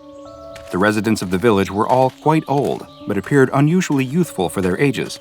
They were all worshippers of Chernobog, and the villagers claimed that through worshipping Chernobog, they were given the Black Gift, facilitated by imbibing the dark liquid from the chasms, which they credited with their health, youth, and longevity. The Foundation was obviously interested in figuring out just what exactly this black liquid was, so they began their studying in earnest. But they soon realized something very strange. The chasms were not always there. It seemed that they would only appear for 14-day periods between the new and full moon. The initial exploration into the heart of the village was performed by two intrepid field agents, Agent Kazimierz Nowak and Agent Maria Bakula. Nowak and Bakula arrived in the dilapidated town, finally realizing just how cut off from modern society the place was. Dirt roads, ramshackle wooden buildings surrounded by old ruins, and strange makeshift hierograms everywhere. The duo pulled into town, seeing the many ashen faces of the locals staring at them from nearby windows. They proceeded to the cemetery, where the majority of the chasms were believed to have opened. There, in what appeared to be an open grave, they found themselves staring down into one of the many abysses. Dark, light-absorbing liquid roiled deep below. However, they soon realized that it was time to go when they noticed locals hiding behind the gravestones around them, watching intently. Something was very wrong here. They traveled back into the center of the village, still keenly aware that they were being observed from the sidelines. They approached one of the many houses and attempted to knock. An extremely old woman peered out of the window and began speaking to them in Proto-Slavic, which neither of them could understand. However, as they were leaving, one of them was able to swipe a leather-bound book from a table outside the home, believed to be some kind of Bible for the local religion. While still in town, and still being watched, the duo collected a sample of the Black Gift from a local well, then began making their way back to their vehicle. The whole time, they were followed by an eerie old man who looked to be in his 90s, but was surprisingly spry for his age. The two left shortly after that and shared their findings and samples with their superiors. The leather-bound book retrieved by Agent Nowak and Agent Bakula was given to SCP Foundation linguistic expert researcher Albin Iskra. Researcher Iskra quickly became enraptured with the book and the unique challenge it and its Proto-Slavic dialect presented. After many long nights of poring over books on Slavic linguistic history and many pots of very strong coffee, researcher Iskra's work finally bore fruit. In a note to other personnel working on the SCP-6198 case, she wrote, "Let me start by saying that, despite my extensive knowledge of the history and origins of Slavic language, this is the first time I've ever encountered what appears to be Proto-Slavic in written form from a direct descendant source. This is a truly fascinating discovery. Initial progress on translating the text was slower than expected. There's something about the linguistic structure of the language that, for reasons I can't fully deduce, make it incredibly difficult to retain the knowledge of. For every few words committed to memory, it's as though one dissipates from it. It's as if I can feel a sense of reluctance coming from the language itself. Eventually, I was able to solidify my understanding enough to begin picking at the various passages found throughout. I can confirm that the contents of the book hold a great deal of religious significance, not only for those in Chemnosht, but throughout all Slavic culture, dating back to roughly the 4th century. While there are references to the more well-known Slavic gods, such as Perun and Veles, the book focuses primarily on one of the sibling successor gods, Chernobog, the Black God, detailing various prayers, rituals, and tenets that followers of the Black God should live by and practice. I've highlighted a selection of excerpts of notable interest that may shed some light on the occurrences witnessed by Foundation personnel. 3 areas of interest in researcher Iskra's translation are the Rite of the Black Passage, Expurgation and the Black Gift, and the Fall of Veles, each of which, in their own way, shed some light and some darkness on the cryptic happenings of Chemnosht. The section on the Rite of the Black Passage read, "For it is to him where the dead must go and return to the roiling abyss, from which our forms are molded, to be one again with him. In this, we share in their fathomless knowledge and learn of untold and forgotten epics, unfurling mysteries of Stygian transcendence, bestowed with blessings beyond death. At darkest hour, on darkest night, within lamented dwelling hollows, shall hypogean thresholds unveil entwining submerged departed. Now relinquished of tethers corporeal, and sustained amidst black waters, become one with perennial ancestry, granting insight to those adherent. The section marked Expurgation and the Black Gift read, "There are those that only turn to Chernobog when their time is at an end, and it is those that shall be offered the least when they inevitably pass. To live solely in the light of the brother is to neglect the eternity that follows, condemning oneself to the lowest echelons of consciousness. Those with wisdom and foresight do well to embrace the Black Gift, to forfeit a part of oneself in exchange for parts of the many. To drink of the Black Gift is to offer one's life in a bid to be tested of mind and spirit.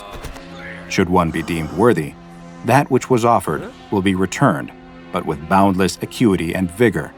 Should one's offering fall short, their essence is given to the Black God entirely. Yet, the truer they walk the Black Path, the more openly their soul shall be welcomed. Before one is to be tested, they must first be expurgated through ritual, else any sense of self is lost upon passing. This ebonizes the soul, proving devotion to the Black Path and allowing one's essence to find greater connection upon being taken in by Chernobog. The ritual must be carried out by followers in the living realm now sustained by the Black Gift, with these followers bringing about a trance of blindness and drowning within the aspirant. Should an aspirant prove resolute throughout this trial of panic, terror, and asphyxiation, the Black Gift is then offered, and true judgment begins.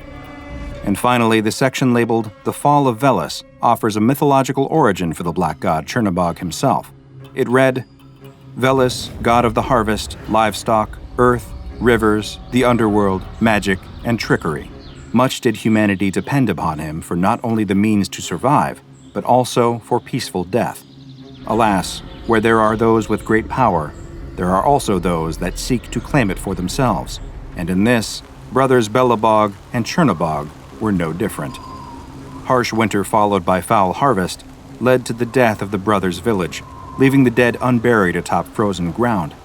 Enraged at the neglect Veles had dealt them, and adamant that between them they could govern the lands of the living and the dead better than the great god, the brothers set out in search of Veles, their minds intent on deicide.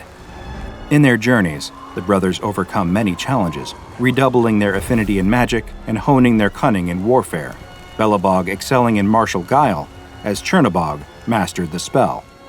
However, Veles watched the brothers, aware of their quest. In a bid to undermine them, Veles returned the body of their mother to the living world to convince them to return home with her. The brothers were not fooled, and with a heavy heart, returned their mother to the underworld. Veles continued to break their will, turning the food they gathered rotten. But again, the brothers were not fooled, as they endured putrid delusion of smell and taste, knowing that in truth what they consumed would nourish them. Every trick cast down by Veles was foreseen and averted, until eventually, frustrated at the brothers' tenacity, Veles himself confronted Belobog and Chernobog. Veles challenged the brothers to battle, offering his godhood should they best him, but on the condition that only one may fight him. Suspecting that Veles may attempt to divide the two, the brothers had made a pact with Perun, Veles' adversary. The brothers agreed that Veles would indeed fight only a single combatant, to which Veles acknowledged and drew up a boundary from which to battle within. When asked who shall fight, the brothers announced Perun, and upon uttering his name, the god of thunder appeared with a great flash within the boundary. A battle of world-shattering magnitude commenced as Veles took the form of a dragon and Perun harnessed the power of the skies. Despite his skill in magic and deceit, Veles was struck down and killed by Perun. With Veles dead, Belobog claimed domain over harvest, the earth, and livestock, as Chernobog claimed the underworld, the rivers, and magic. Combining information from these extracts with contextual information they'd gathered from observation allowed them to paint a more complete picture of the goings-on at Chemnosht, as well as SCP-6198 itself. But to develop an even greater understanding of what they were dealing with here, they'd need to open a dialogue with a friendly member of the village.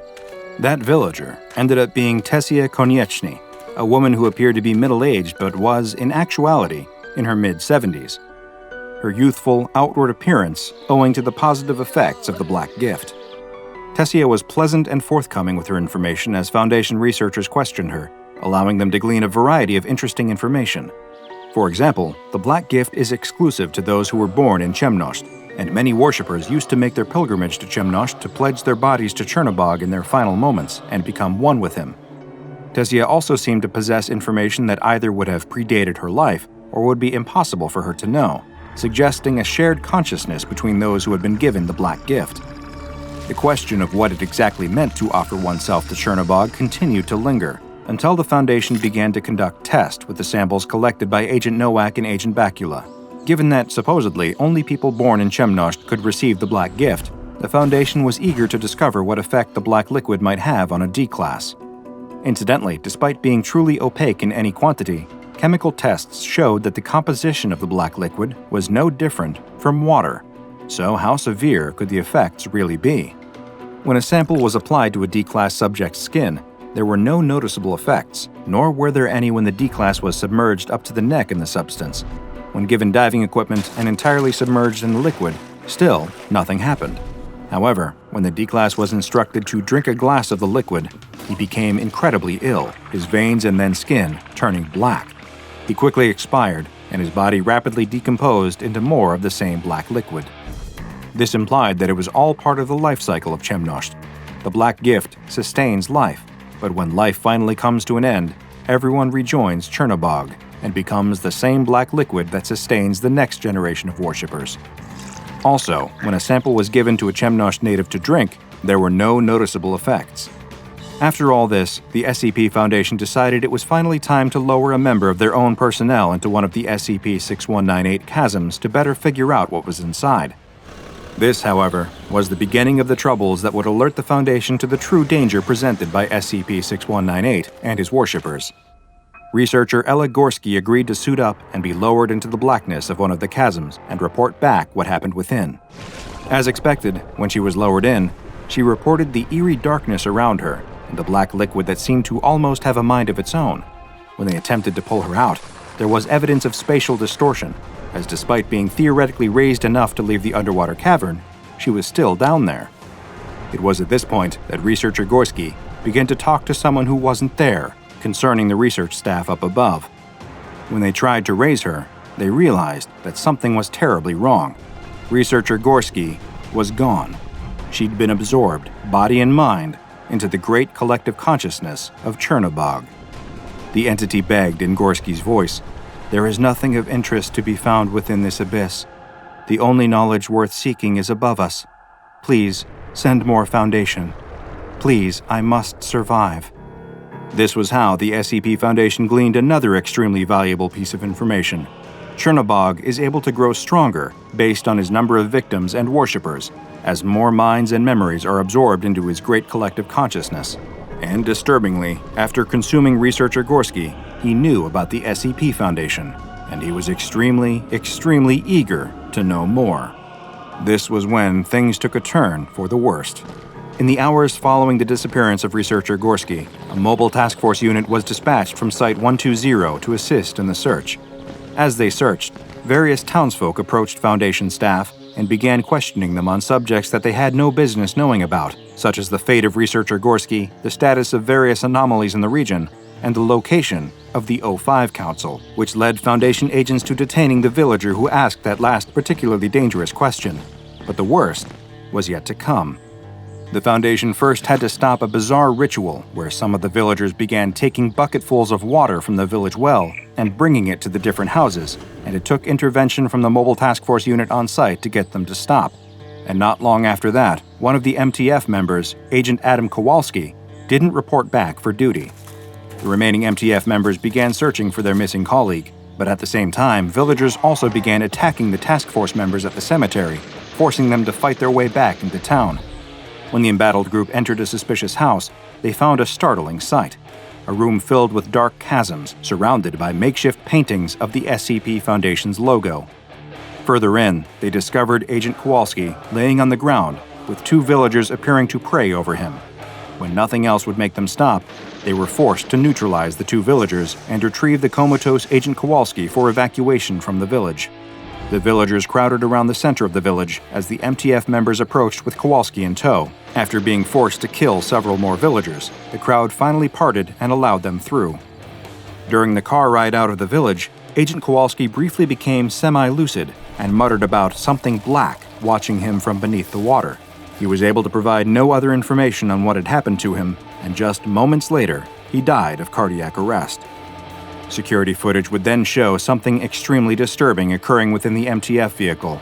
Agent Kowalski's dead body sat up, retrieved his gun, and then killed his fellow MTF squad mates before they even had a chance to react.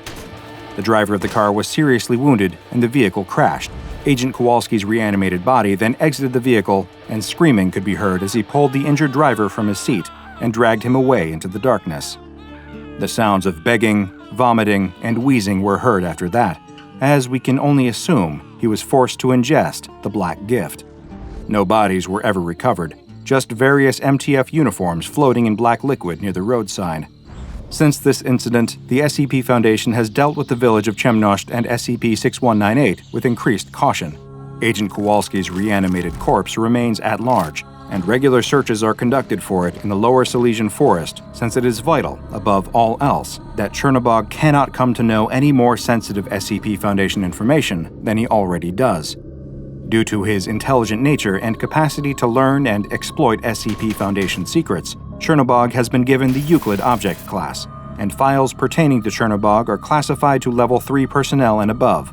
The entity has been given the Disruption Class Vlam, as it is thankfully currently localized entirely to the village of Chemnosht, Poland.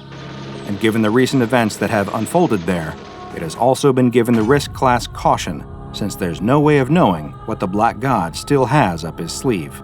There are no streetlights on this stretch of the old, narrow road which runs through a rural part of West Virginia.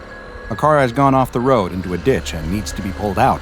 A common task for this tow truck driver, and he's often in the area doing similar jobs, though he's never been on this particular road, and he has to keep his eyes peeled for any signs or other markers that might give him an idea of how close he is to his turn. He spots something up ahead, but as he gets closer, he sees that it isn't a road sign, it's a billboard. As he passes by, he can make out the weathered lettering advertising a diner 20 miles down the road that's probably been closed for at least as many years. As he continues driving, he sees more dilapidated billboards, advertising other long-since shuttered businesses like gas stations and auto body shops. But then he sees one on the road ahead of him that's nothing like the others. This one doesn't look old at all. In fact, it looks quite new. He drives by and has to question if he saw it correctly. It seemed like all it said was, "Get away," over and over, and then the name of a road. Is that an invitation or a warning? It wasn't even clear what kind of business it might be advertising. He continues driving, but he can't quit thinking about that strange sign. He even feels compelled to turn around so he can get another look at it. But there's no need, because as he rounds a curve, there's another of the same sign. This time he slows down as he passes to get a better look, and he was right. It just says, "Get away" multiple times with the name of a road. Wagriwa Road. Must be Native American or something. Now he really can't get the billboard out of his mind. What does it mean? What is it advertising? And why is there a third one of them just ahead of him? He pulls his truck to the side of the road, stopping with his headlights illuminating the sign. He gets out of the truck and stands in front of the billboard. It's just the same as the others. "Get away," written over and over. Wagriwa Road. He can see now that the background of the sign is a picture of some trees on a gray, cloudy winter day. He also notices for the first time that there's another line at the bottom. "Find what you are looking for." What does it mean? Find what you're looking for on Wagriwa Road? Where even is that? There's no directions, no address, no phone number. He takes a step back from the sign and looks up and down the darkened road. What is he doing out here on the side of the road? Someone is stranded in a ditch waiting for him and he's staring at a billboard? He gets back into the truck, puts it in gear, and drives away.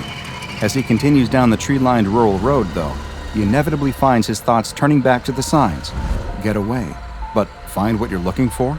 Doesn't make any sense. Or are you supposed to get away to Wagriwa Road? Who would put these up? And why do they look so new? Everything else out here looks like it's for a business that shut down years ago. What are they trying to... He suddenly slams on his brakes and comes to a screeching stop in the middle of the road. His eyes are locked on what's in front of him. His headlights aren't lighting up another billboard, though. This time, it is a worn road sign. Wagriwa Road. He can't help it.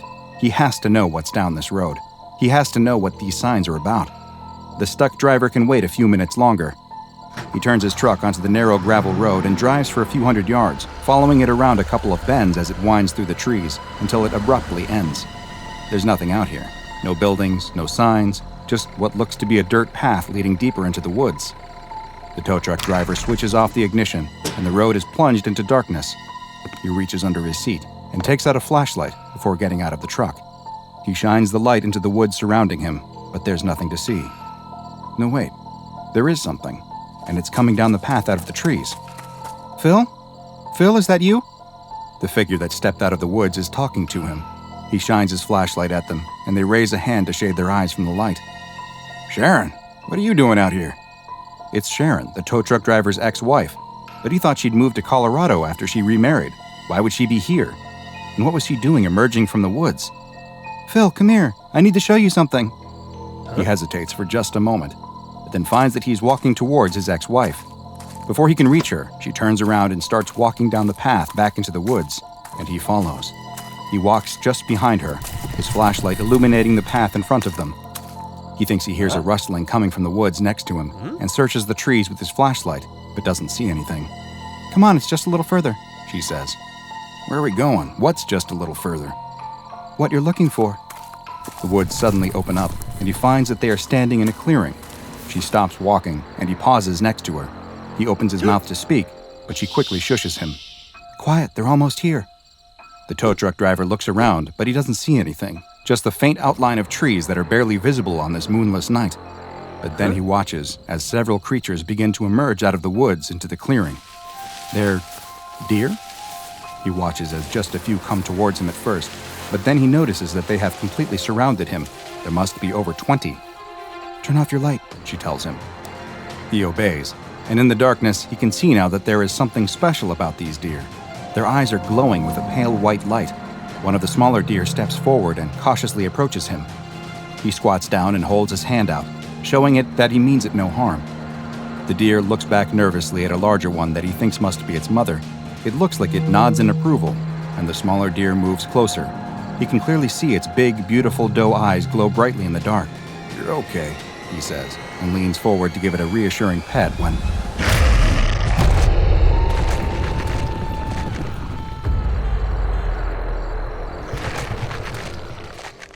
Following the mysterious disappearances of multiple people in an area of West Virginia near the town of Harper's Ferry, the SCP Foundation soon became interested in a particular stretch of road where it appeared that many of those who had gone missing had traveled just prior to their vanishing.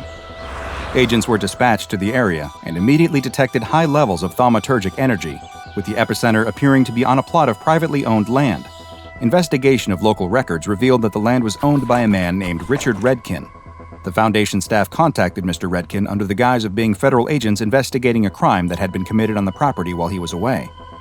Mr. Redkin happily cooperated with the agents, explaining to them that he had never experienced any abnormal events on the property while he was living there, but that he had not resided on the land for some time. Strangely, he claimed to not know the road as Wagriwa Road, insisting that as far as he knew it had never had an official name, being nothing more than a long driveway out to his property. When asked if he could remember anything else abnormal about the location, he told the agents no, but that his daughter had written many fictional stories about strange happenings on the land, and perhaps those had somehow turned into rumors and then urban legends, though that was a long time ago. When the agents requested to meet with the daughter, he explained that it was impossible. She had drowned many years prior in the nearby Shenandoah River. The agents again examined the local records and found that Mr. Redkin wasn't lying. His daughter really had passed away, and her body was found in the river. The timing of this accident was quite coincidental, though, as it had occurred exactly 1 week before the first missing person in the area was reported.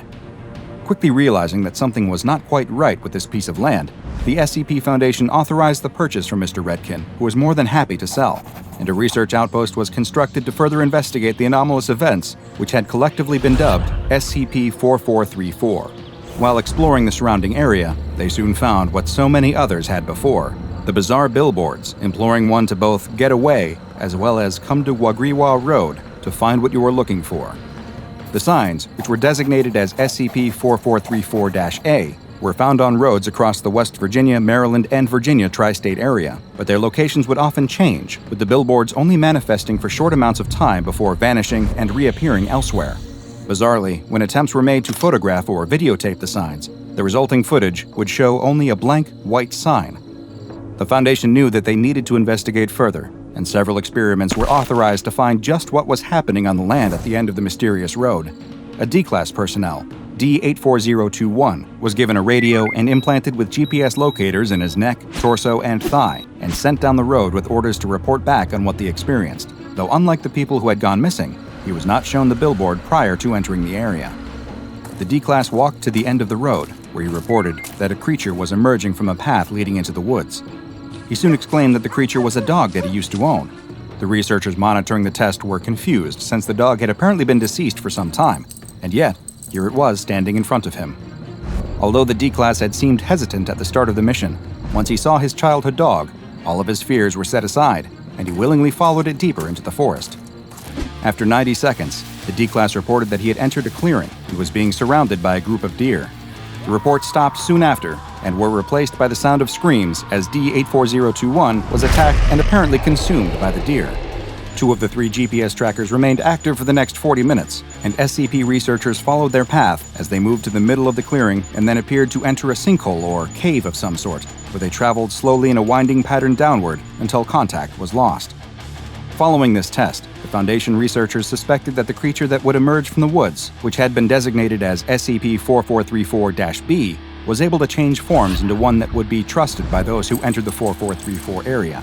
The deer, on the other hand, seemed to always maintain their appearance, and the whole group was designated as SCP-4434-C.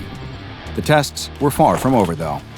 For the next, 2 D-Classes were sent into SCP-4434 in order to see what form 4434-B would take when more than one person was present. Just like before, an entity emerged from the woods, but this time, it took the form of a young man in a suit, who immediately offered to clear any and all debts the D-Classes held, as well as expunging their criminal records, freeing them from their life as test subjects. All they would need do is follow him into the woods. The agents monitoring the test ordered the D-Classes not to follow the man, but they were ignored, and the researchers listened as they instead began conversing with SCP-4434-B, seeming to be quite interested in his offer. They soon followed him into the woods, and just over 2 minutes later, they too were attacked and consumed by SCP-4434-C. It appeared now that once someone entered the SCP-4434 area, they were all but helpless to resist the compulsive effects of SCP-4434-B. The Foundation researchers wanted to test the limits of SCP-4434's power, and so they then came up with a rather creative procedure for the next test. Another D-Class personnel was sent down the road, but this one was wearing a body harness that was connected to a pulley system, as well as being equipped with a camera. He was ordered to wait at the edge of the SCP-4434 area until the 4434-B entity appeared. The entity soon emerged, taking the form of a middle-aged woman. As soon as the D-Class was seen conversing with the entity and agreed to follow it, the pulley was engaged in order to forcibly pull him out of the area. This was followed by an entirely unexpected event. The middle-aged woman quickly produced a knife and, with a supernatural speed, severed the rope on the pulley system. The now freed D-Class stood up, followed the woman into the woods, and was consumed soon after. The researchers were growing frustrated with their lack of advancement in understanding the anomaly, and so for the 4th test, they decided to take quite extreme measures. A drone was used to fly over the area, which identified the mouth of the cave that the GPS trackers had been taken into. It was a 3.5-meter wide hole in the ground, too dark to see anything past the entrance, and the drone installed an anchor point in the ground at the mouth of the hole before flying in to explore further. But the signal was almost immediately lost. Progress had been made, though. Yet another D-Class was selected, this time one who had climbing experience. D-84041 was warned in advance that the SCP-4434-B entity would appear to her and would have a compulsive effect, and that she was to ignore them no matter what form they took, and instead proceed as quickly as possible to the cave, which had been designated as SCP-4434-D.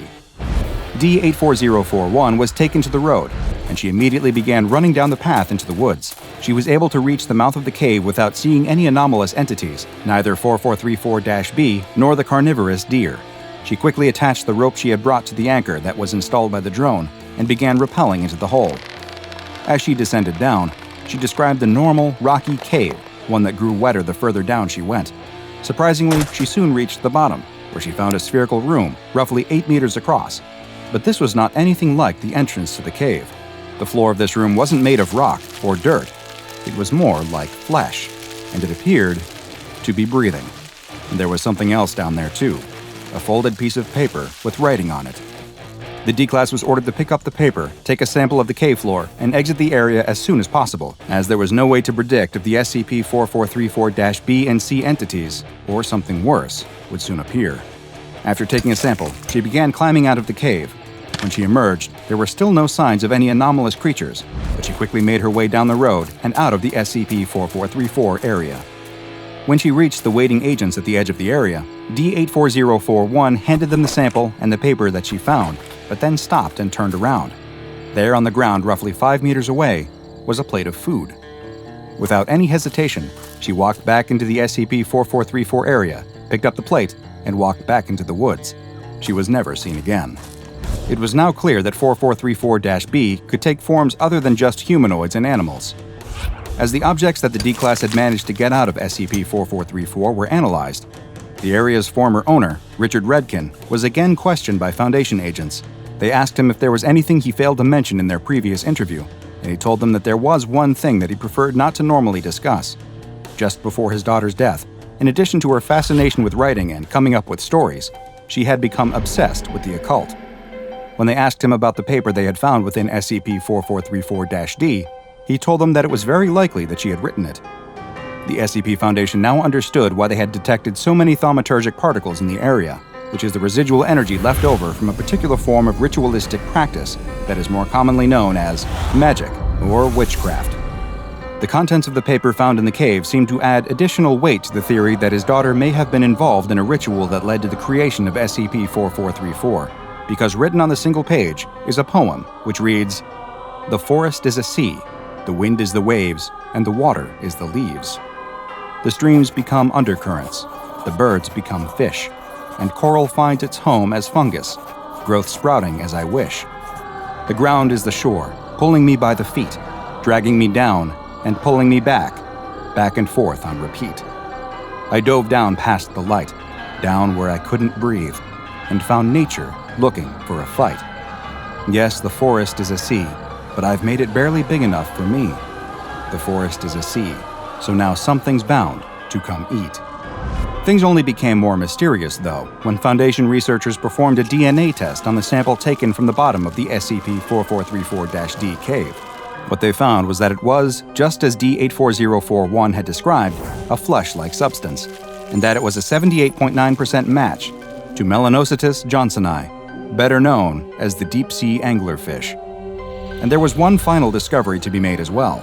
Linguistic teams within the Foundation investigated the name of the road that had appeared on the SCP-4434-A billboards, and discovered that the word was very similar to the Native American Tutelo tribe word Wagriwa, which roughly translates to the phrase, "I have come back." The explorer slashes his way through the jungle, using his large machete to hack through the thick undergrowth.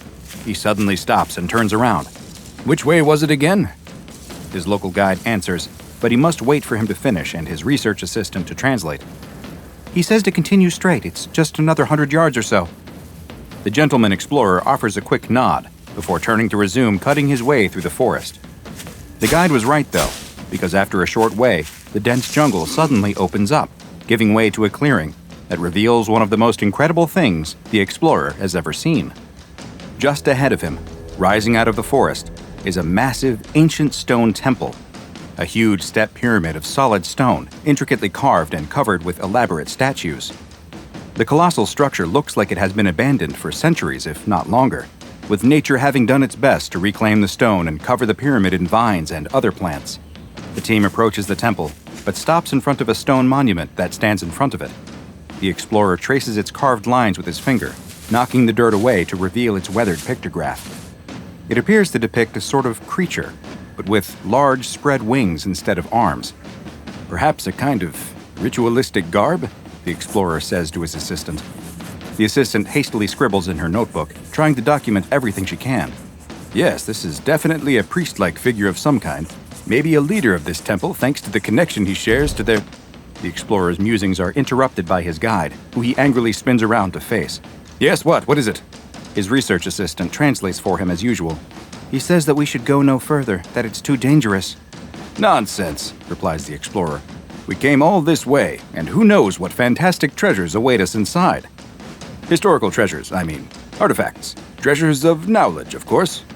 Of course, replies his assistant, before following her boss as he starts making his way up the step pyramid, as the guide holds true to his stated intentions and waits near the edge of the jungle. The two of them walk through an entrance that leads into a long, dark hallway. With only torches to light their way, it's impossible to see just how deep it runs into the temple. The explorer stops to examine the walls, which are covered in even more carvings. He can see that there are complicated geometric patterns, but also many more depictions of the same winged creature that was on the monument outside. Here, though, the creatures are depicted in moments of action. They appear to be running, chasing, reaching out and grabbing for people. They are shown attacking them, picking them up, carrying them away to... Right where the pictograph story should reveal its climax is a chunk of missing wall. It must have fallen off at some point. Oh well, the explorer declares before moving on to explore more of the temple. His assistant doesn't follow, though. She spots several pieces of stone on the floor underneath the missing panel and kneels down to get a closer look. She begins to gather them together, rearranging the various pieces back into their original form. Meanwhile, the explorer's attention has been caught by something else. On the other side of the hall is a statue of a tall, proud warrior, and in his hand, he clutches a large, bejeweled spear, the gemstones adorning it sparkling in the torchlight. The explorer reaches out and grips the spear's handle. He begins to pull, perhaps being a little rougher than one should with an ancient artifact, but he wants this fabulous jeweled piece, and even more than the spear itself, he wants the acclaim it will bring him back home. As the explorer pulls on the spear, his research assistant moves the final piece of the broken wall carving into position. She holds her torch over it to get a better look, and she gasps. The winged creatures are carrying people away, but that isn't the end of the story. They are bringing them somewhere, and she can even see now that they are being presented to an even bigger winged creature. It's a monster that is feeding on the people. The assistant turns to tell the explorer what she has found, and just as she does, she watches as he is finally able to rend the spear loose from the statue's grip.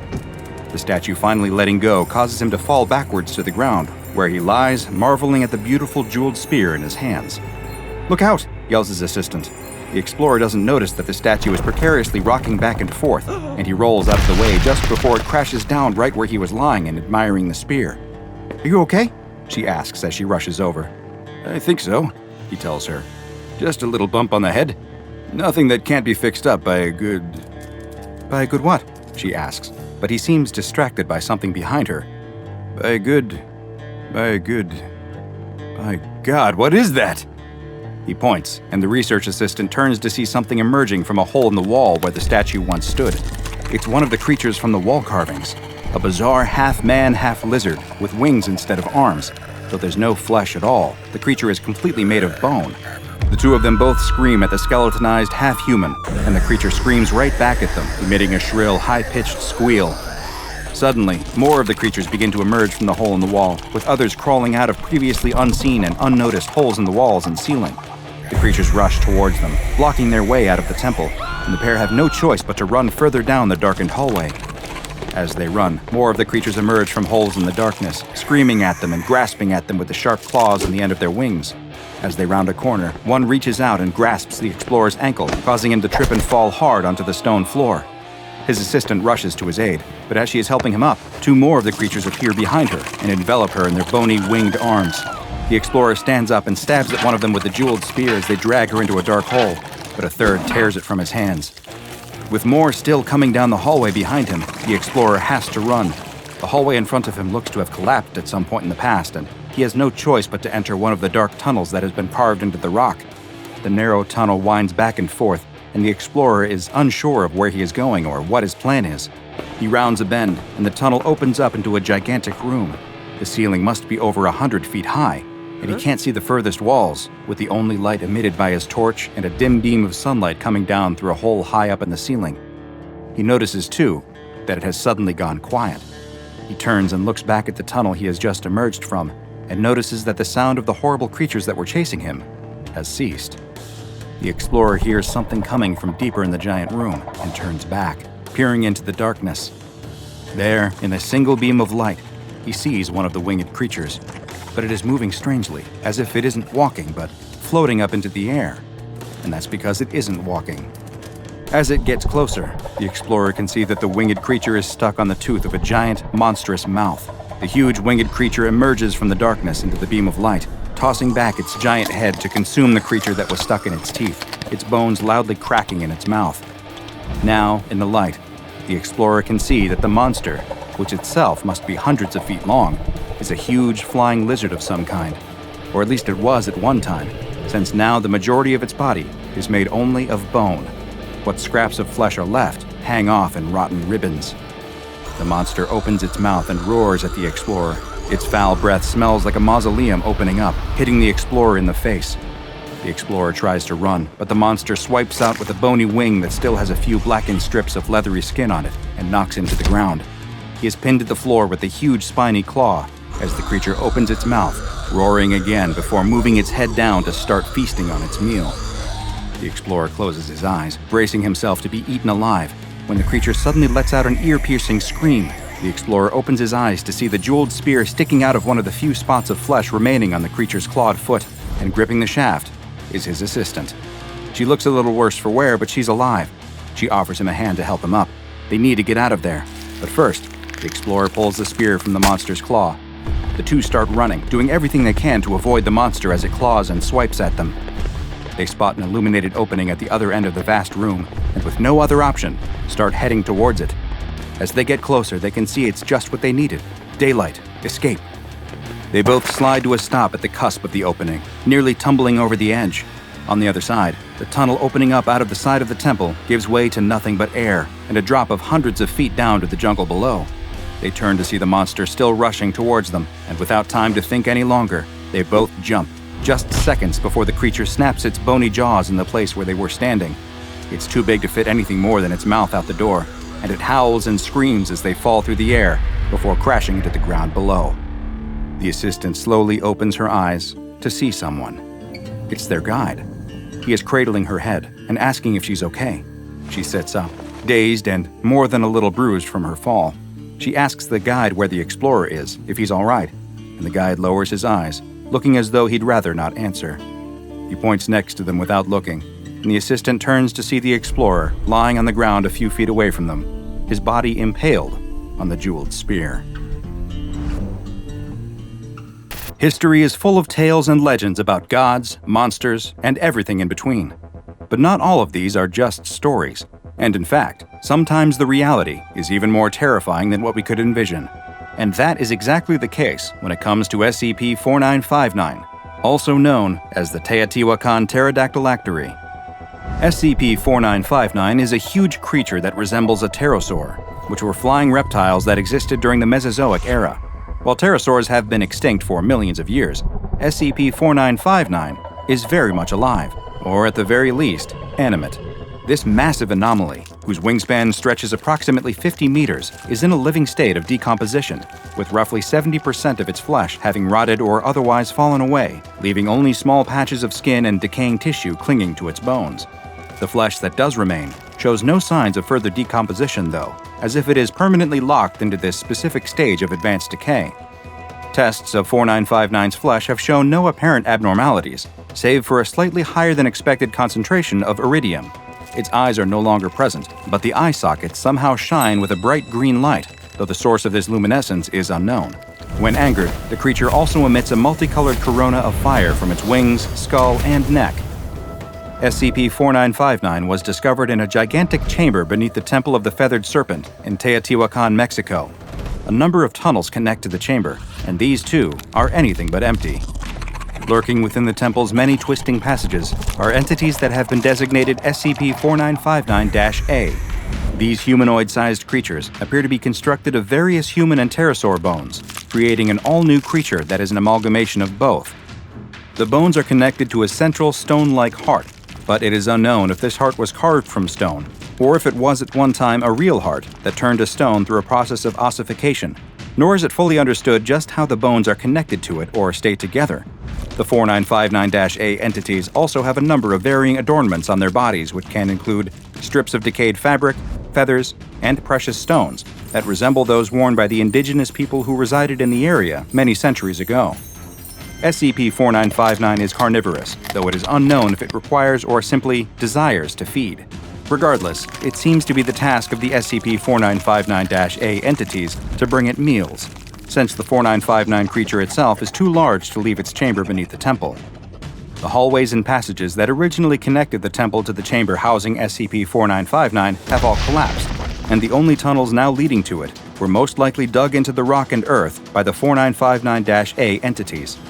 They searched through these tunnels, most often working at night, looking for small animals like birds and lizards, but also occasionally finding a larger animal or even a human who has somehow found themselves inside. They will then bring their live prey directly to the giant pterosaur, offering them up as both a meal and a sacrifice. SCP-4959 will then proceed to eat the prey whole, sometimes consuming the 4959-A entity at the same time as well. The temple itself is covered in carvings and murals that give numerous hints as to the origin of SCP-4959. While it is unknown just how it got there, it appears as though the local people discovered the creature within its chamber and regarded it as an avatar of their feathered serpent god, or perhaps another unknown deity. A temple was constructed at the site, and they soon began making sacrifices to the god creature that lived beneath, starting with small animals but then progressing to human sacrifices on important holy days. There is also something else shown in the murals that looks to be of great importance.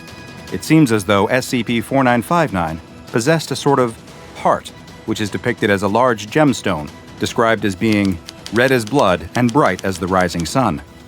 This gemstone was previously housed at the pinnacle of the temple, though its current location is unknown. Following intense study of the site by SCP Foundation historians, a narrative was pieced together that may explain at least some of what happened there. It seems as though there was an uprising within the local population in roughly the 6th century AD. A conflict had arisen amongst the people as to whether this really was a god, or something else, something evil. Those who doubted the deific origins of SCP-4959 wrested control of the temple and journeyed into its depths to attempt to kill the creature. The many scorch marks on the wall are a testament to the battle that likely took place, and while they suffered many losses, it appears as though they were at least able to seal the chamber shut. It is currently unknown what became of the great jewel on top of the temple after this, but its location is of great interest to the Foundation, given that it may well be the source of SCP-4959's longevity. SCP-4959 has been classified as Euclid, and it continues to be contained within the chamber beneath the Temple of the Feathered Serpent, though all of the tunnel entrances leading into it have been blocked by reinforced gates. If new ones are discovered as the result of SCP-4959-A's continued tunneling, they too are to be gated and sealed.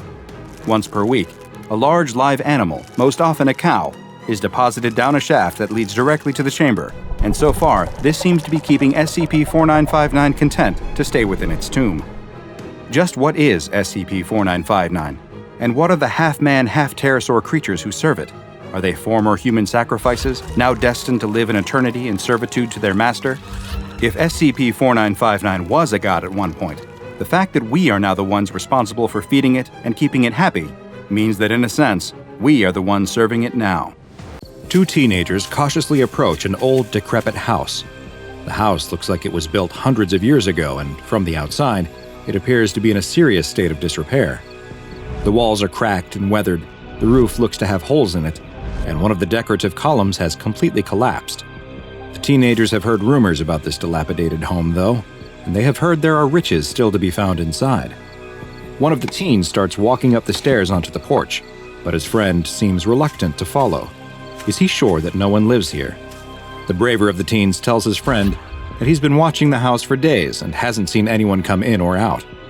The only signs of life have been a very faint light visible between the cracks of the house's boarded-up windows, and he's not even sure if he actually saw any lights or not. If there is anyone in there, it's just some crazy old person. They can easily scare them off and loot the house at their leisure. His friend still doesn't look sure, but the other teen proceeds to take out a lockpick. He tells his friend to keep a lookout while he works on the door. He doesn't need to keep watch for long, though, since the lock almost immediately opens with a loud click. He opens the door carefully, but it still squeaks loudly. Through the crack, he can't see much of anything inside. It looks very dark. "Come on," he tells his friend as he slips inside. His friend looks nervous as he watches his friend disappear into the house. Suddenly, there's a loud crash. "Oh no, we've been caught," he thinks as he spins around. But he doesn't see a police officer coming to arrest them or a nosy passerby. Instead, he watches as a cat chases a rat into some trash cans, knocking more of them over. He breathes a sigh of relief as he watches the cat come out of the pile of trash, holding its prey limply by the tail. He turns to follow his friend into the house, but is stopped when the door snaps shut in his face. He tries the doorknob, but it's locked. He taps quietly on the door. No response. He taps a little louder, whispering, "Hey, what's going on?" But still no response. What is going on? Inside, his friend is also pulling on the doorknob, but it's no use. The door won't budge, and the lock won't turn. He also tries tapping lightly on the door, but there's no signs from outside that anyone has heard him. He's trapped. He looks around the darkened room. Just like the outside, the interior looks like it hasn't been updated in hundreds of years. Dust and cobwebs are everywhere, like no one has set foot inside in decades. And yet, on several small tables and shelves around the room, are lit candles. With no other option, he decides to move deeper into the house. He creeps into the next room, which is in much the same condition as the first, dusty and old, but with several candles placed around that give off just the faintest amount of flickering yellow light. Not only does someone still live here, but they've lit these candles recently. He takes a folding knife out of his pocket and opens it, holding the blade out in front of him. Just then, he hears something, a noise like footsteps, and it sounds like it's coming from upstairs in the room right above him. They might be coming down to look for him. He needs a place to hide. He spots a sofa near the corner and tries to get down behind it as much as possible. As he grips the edge of the sofa with one hand, he suddenly drops his knife to the floor and uses his now free hand to stifle a scream. He looks at the hand that was just gripping the sofa and sees a long sewing needle plunge deep into his hand. Was this stuck into the couch? He pulls the needle out of his hand. It nearly went all the way through, and holds the bloody wound up to his mouth, trying to stop the flow of blood as he waits and listens. The sound of footsteps finally stop. Whoever is walking around, it doesn't sound like they're coming down the stairs to find him. He has to get out of this house, though. There must be another way out.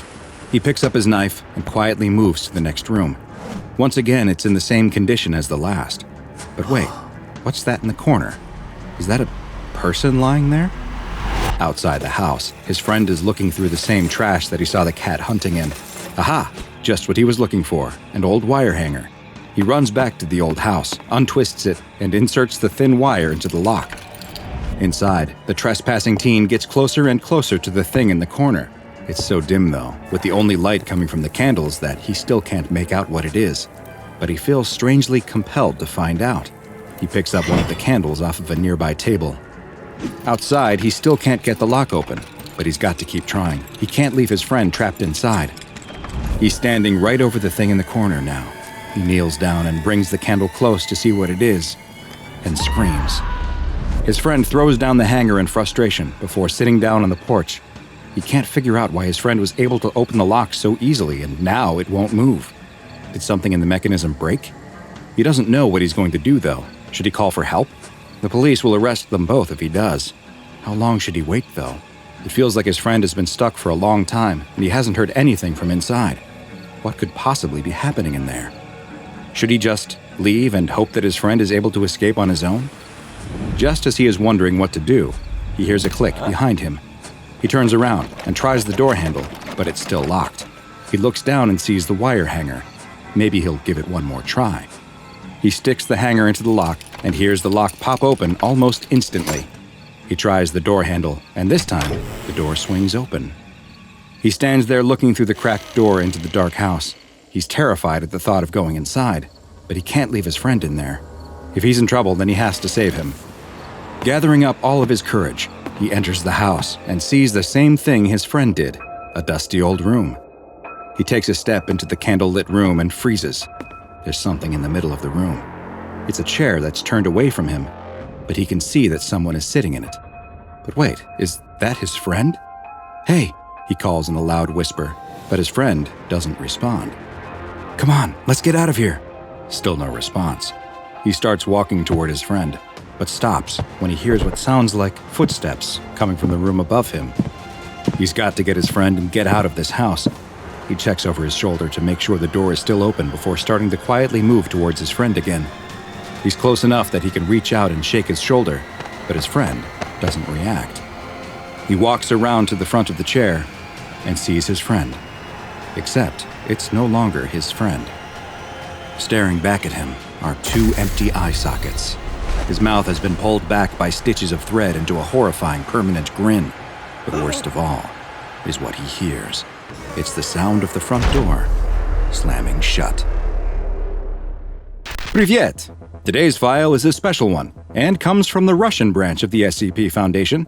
It's SCP-1098-RU, also known as the Theater of Living Puppets.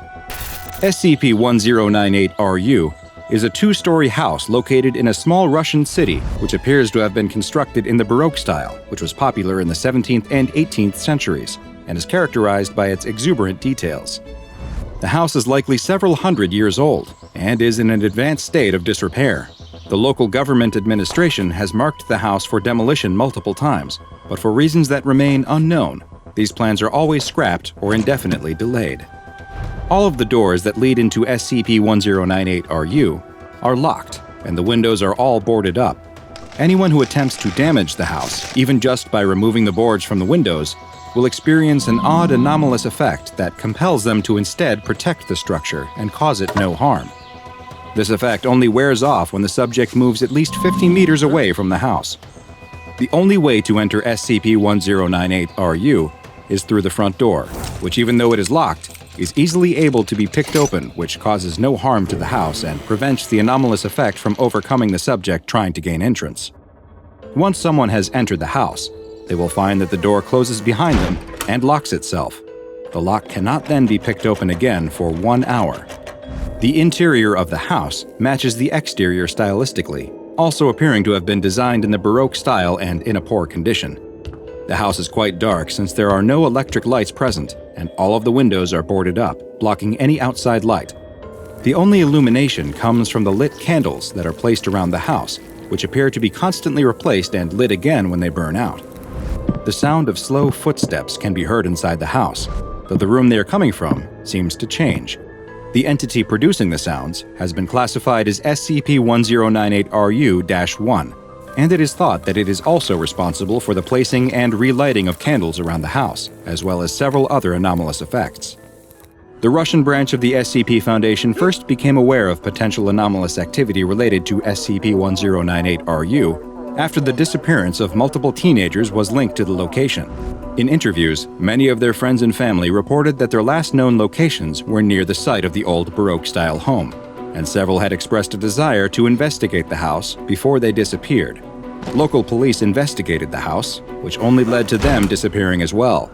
After learning of the strange activity connected to the house, the Foundation took over the investigation, planting a cover story that totalitarian sects were responsible for the disappearances, while Class A amnestics were administered to all relatives of the missing teens. The Foundation immediately began investigating the house, but carefully, since they had already seen how easily people could go missing inside. In the first excursion into the house, a remotely controlled robot fitted with a camera was sent inside. Just like when a person enters, the door closed and locked behind the robot, but its camera feed continued to broadcast images to the researchers outside. As the robot explored the rundown house's rooms, it found something much more disturbing than just lit candles. In several of the rooms, corpses were discovered, which were later identified as being some of the missing teenagers. All of the bodies found had their eyeballs removed, and thick threads had been sewn into their arms and legs, as if they had been turned into giant living puppets. Some of them also had stitches in their chest and face areas. The face stitches appear to have been made to force the face to have a certain expression, while the chest stitches may indicate that organs had been removed. No signs of decomposition were present, though, despite some of the bodies likely being many months old. Several objects were also found next to the bodies, including surgical knives, needles, thread, and at least one artificial eye. Exactly 1 hour after the robot entered the house, the camera ceased broadcasting images and all contact was lost. For the second excursion into the house, the Foundation decided that a human being would be more effective at gathering information than a robot. A Class D personnel was given a flashlight, a camera, and a radio, and sent on a mission to attempt to remove objects from the house and to locate the robot from the first research mission. The D-Class entered the house, and researchers noted that from what they could see on the video feed, that the layout of the house hadn't changed. Candles were still present around the room, though it was clear that they had been replaced by fresh ones. As the D-Class explored the first floor of the house, he reported that he could hear footsteps coming from different parts of the house. And on one occasion, that they sounded like they were coming from a room he had just left. But when he returned to that room, no one was present. He wasn't able to locate the missing robot, but did find the same corpses that the robot had. He was ordered by the researchers to pick up one of the surgical knives and try bringing it out of the house, but the moment he picked it up, all contact was lost. A third mission into the house was then tried, this time with another remotely controlled robot, though this one was more advanced and equipped with a thermal imager and audio recording equipment. This robot was also better suited for exploration and was capable of climbing stairs so that the Foundation could finally find out what was on the second floor of this strange house. The robot entered the home and ascended to the second floor. As it explored the rooms, it found one particularly strange one that appeared to be operating as a kind of sewing workshop, with huge amounts of thread, needles, and other sewing supplies spread across multiple tables. Dark red stains covered many of the tables, but no bodies were discovered in the sewing room. The robot continued to explore the second floor, though, and soon discovered many more corpses, accounting for nearly all of the missing teenagers, the police that had vanished, as well as the missing D-Class personnel. All of them had been dressed in 18th century style clothing, and their eyes had been removed and replaced with artificial ones, giving them a perpetual glassy-eyed stare. Long, thick threads had been sewn into their arms and legs as well. The sound recording equipment on the robot captured the same sounds of footsteps that the D-Class had reported, but the thermal imager didn't locate any signs of life. The researchers decided to call an end to the experiment and began guiding the robot back out of the house, but just as it reached the front door, the connection was lost, and the robot has never been located. One final expedition into the home was approved, this time using another D-Class personnel, whose mission was to explore the entire house, including the second floor, before attempting to leave the home. The D-Class entered the home as normal, but immediately reported feeling a strange feeling that the other D-Class hadn't mentioned. He told the researchers listening that he was experiencing an intense headache and pressure in his ears, and that he could hear what sounded like someone crying in another room. None of the equipment picked up the crying sounds, and the D-Class was ordered to investigate further. He approached the room that he claimed the sound was coming from, but still nothing was detected on the audio recording equipment. He was ordered to enter the room, and though he seemed scared and reluctant, eventually he did so.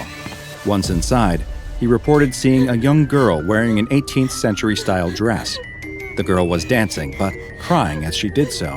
Just like on the corpses that had previously been found inside the house, threads were connected to her arms and legs, but these ones were pulled tight and stretched up towards the ceiling.